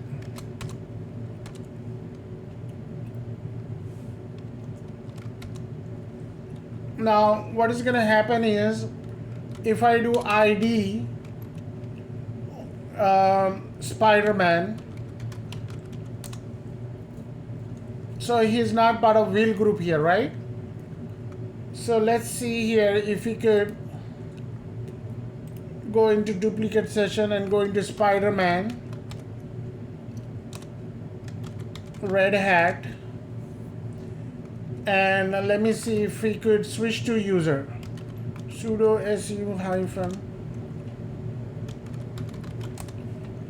Oh shoot. Okay, that file is already allowing this guy to get in there, so that is not the right file here. So in that case, what you do is sudo only access. How to create file that only sudo access in. So sudo in root permissions.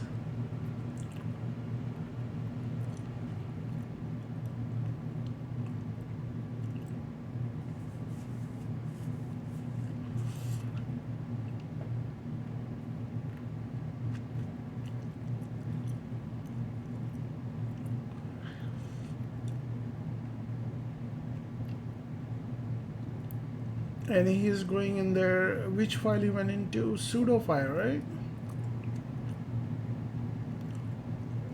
Sudoers.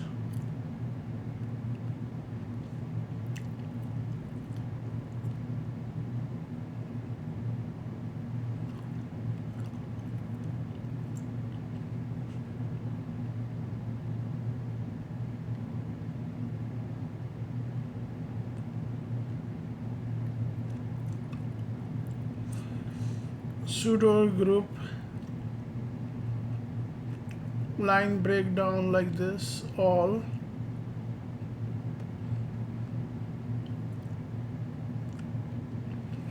Okay, so there should be a group named sudo here, so I went into the wrong place. So let's go back into groups again, and let's take a look closely here if there is a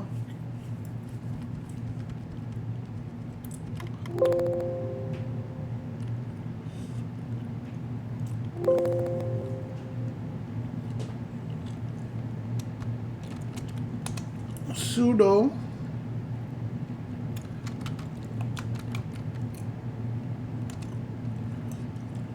id sudo. Okay, so the sudo group doesn't exist. How is that possible?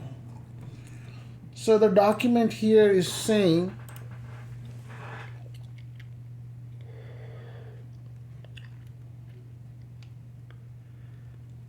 let's check with Tom.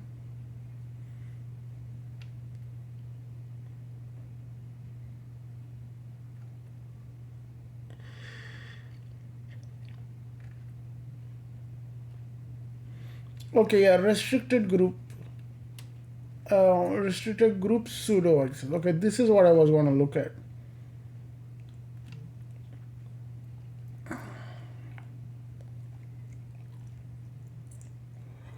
Scroll down through the file until you get past the group definitions where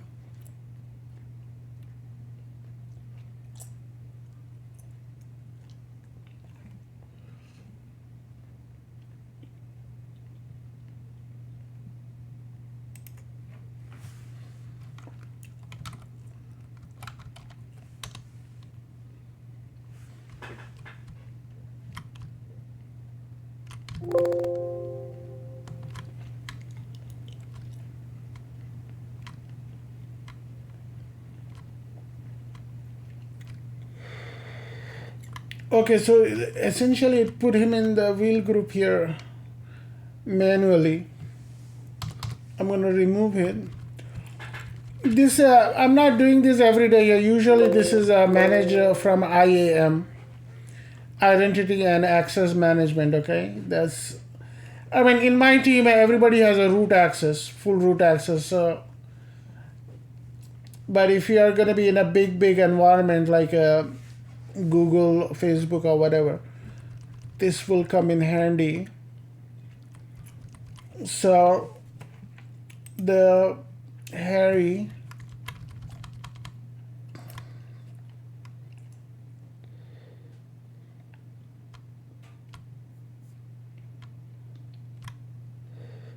using sudo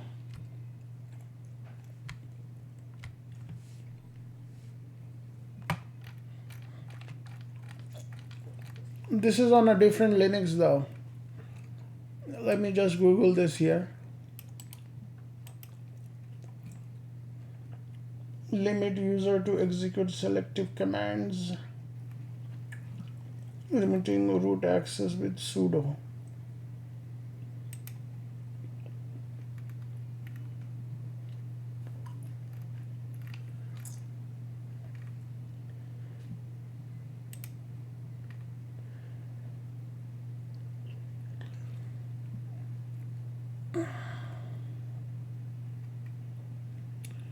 A simple sudo file alias in this action.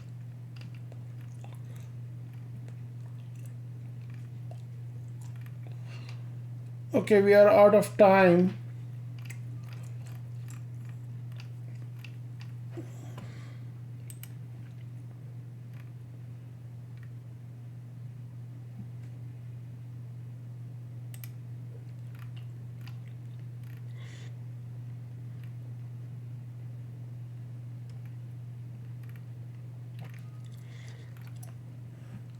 Yeah, we came back to same place. Okay, yeah, this one, let's see what this one is going to show. Saying to go into this place here. And actually you're defining the commands here, which I don't like. It used to be one file here. All you have to do is just put that user in that limited file, and the user is able to run some elevated commands, but not the full sudo. Not able to switch to the root for sure. Okay, so we're out of time here. I'm gonna look into this tomorrow, and then we'll talk about this tomorrow. Okay, any questions? Tomorrow we'll work on permissions. It's going to be a big and interesting part, and you need to know permissions inside out, and it's really interesting how permissions are working. Okay, any questions? Anybody? No. Okay. I think we're good.